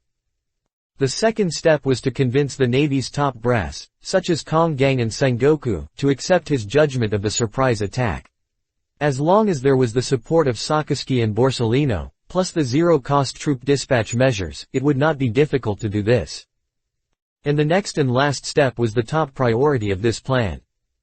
If Darren wanted to build his own team, tie the entire Navy to the war machine, and naturally take over G5, he must have a real record. There is no point in talking without evidence. Even if he was giving a speech, the exaggerated words he said in his speech could only arouse the emotions of the Navy, and this emotion was short-lived and would fade away soon. I said in my speech that, I will lead them to true victory. So, I must randomly find a big enemy to attack. On the one hand, it can boost the morale of the army and further enhance my reputation. On the other hand, it can show off my muscles and deter other big pirates, so that I can enter G5 in the future. As for the choice of this big enemy, Darren actually does not have much room. It is also helpless to choose big katakana middle dot mom's Wangguo as my target. Kaido's base camp has long been destroyed by me and the Navy. At least for this period of time, although that guy may have set his sights on Wano country, the details are still uncertain. Darren can't make a wasted trip. In addition, the situation in Wano country is very sensitive. If it triggers any political problems, it will be a lot of trouble in the end. As for Golden Lion, this guy has no fixed territory and power. Even if he recruits soldiers and builds a fleet, he will adopt the looting method of fighting to support fighting, and his whereabouts are unpredictable. As a result, among the 3 pirates who invaded Marineford, Darren's last choice is only the crazy woman big katakana middle dot mom. I always feel a little panicked. A bitterness appeared at the corner of Darren's mouth. If he had no choice, he would not be willing to face Charlotte Linlin, the crazy woman. He would rather fight Kaido in a hand-to-hand fight. Thinking of this, Darren sighed, then slowly calmed down, unfolded his perception talent, and checked the condition of his body. Physique. 88.212 steel body. Strength, 77.513. Speed, 76.711. Fruit ability development, 83.211 island coverage. Armament hockey, 58.035. Observation hockey, 47.117. Conqueror hockey, 59.301. After the Battle of Marineford, Darren's overall combat power has been greatly improved. Compared to the month before the war, the physique data that had remained unchanged has directly increased by 2 points. The two basic data of strength and speed have also increased by more than 2 points. Armament hockey and Conqueror hockey have also increased significantly. The fastest improvement is observation hockey, and a war directly gave Darren nearly 10 points of benefits. Of course, this is also closely related to the low base of observation hockey. Although Pluto Rayleigh is a well-known mediocre teacher, one thing he said makes sense. Only by constantly fighting with the strong can one achieve a greater breakthrough in strength. You know, for Darren now, especially the three basic physical qualities of physique, strength and speed, even high-intensity regular training does not have a very obvious effect of practice. If you rely purely on daily practice, it may take a year or even longer to get a 2-point improvement. The closer to the peak of the C's combat power, the slower the improvement of strength. Soon. Darren secretly clenched his fists, with a confident and unruly light flashing in his eyes. In the defense of Marineford, Sakaski and Borsellino both successfully broke through that boundary and finally stepped into the threshold of the Admiral-level combat power. Darren saw that scene clearly. The two guys had been stuck at the threshold of the Admiral-level combat power for a long time, and it was normal for them to successfully break through the pressure brought by the Golden Lion. As for me, Darren stared at his personal data panel, and had a rough guess in his mind. As long as he raised his strength and speed to more than 80 points, he might be able to unlock a new ability again.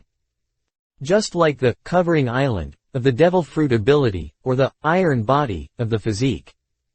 On this basis, if both the armed color domineering and the observation color domineering broke through the limit of 60 points, he should be able to steadily step into the level of Admiral-level combat power. That is the foundation for his dominance in this sea. The Admiral level is the watershed between gold medalists and silver medalists in this sea. If you don't step into the ranks of gold medalists, you will be killed instantly when facing top strongmen like Golden Lion, Roger, and Whitebeard. Except for monsters like Darren, Sakaski, and Borsellino. For specific examples of being killed instantly, you can refer to Luffy facing Kaido in Wano Country in 4. The silver medalist Pirate King Luffy burst into the 4th gear, yelling about bonds, friendship, and protection, and rushed forward angrily. Then he was killed in 1 second with a stick. Until King Luffy successfully, specially trained, under the 100 Teachings, group and mastered Ryuo, he barely entered the ranks of gold medalists, that is, the combat power of the Admiral level. Later, Teacher Kaido personally taught one-on-one, 1-stick Ryuo, 1 stick of dominance, 1 stick of awakening. King Luffy's strength rose steadily, and he awakened all the way to become the legendary Sun God. In general, the combat power of the Admiral level is a watershed. Similarly, not every Admiral has equal combat power. After all, Admirals are different from Admirals. Some are Admirals of the Navy, but they are frightened by someone's domineering aura from a distance. And some are also Admirals of the Navy, but they dare to fight with the strongest man in the world, not losing the wind and even blowing up the latter's head. After checking his condition, Darren controlled his breathing, adjusted his body condition to the best, and accelerated forward. In less than 3 hours, the outline of an island in the distance has gradually emerged. Darren then slowly took out a video phone worm from his arms. This video phone worm has been specially modified by the science department and comes with a fixed belt. The soft slug also wears windproof goggles, staring at him heroically, and the little guy looks a little cute with a serious look. Darren teased the little thing, fixed it on his forehead, and immediately couldn't help laughing. Who can refuse a man with a camera on his head? Then, the show begins. He pressed the button of the Den Den Mushi and connected the video communication. Then he started this unique live broadcast and said the first sentence. Pay attention. I'm grateful for everything.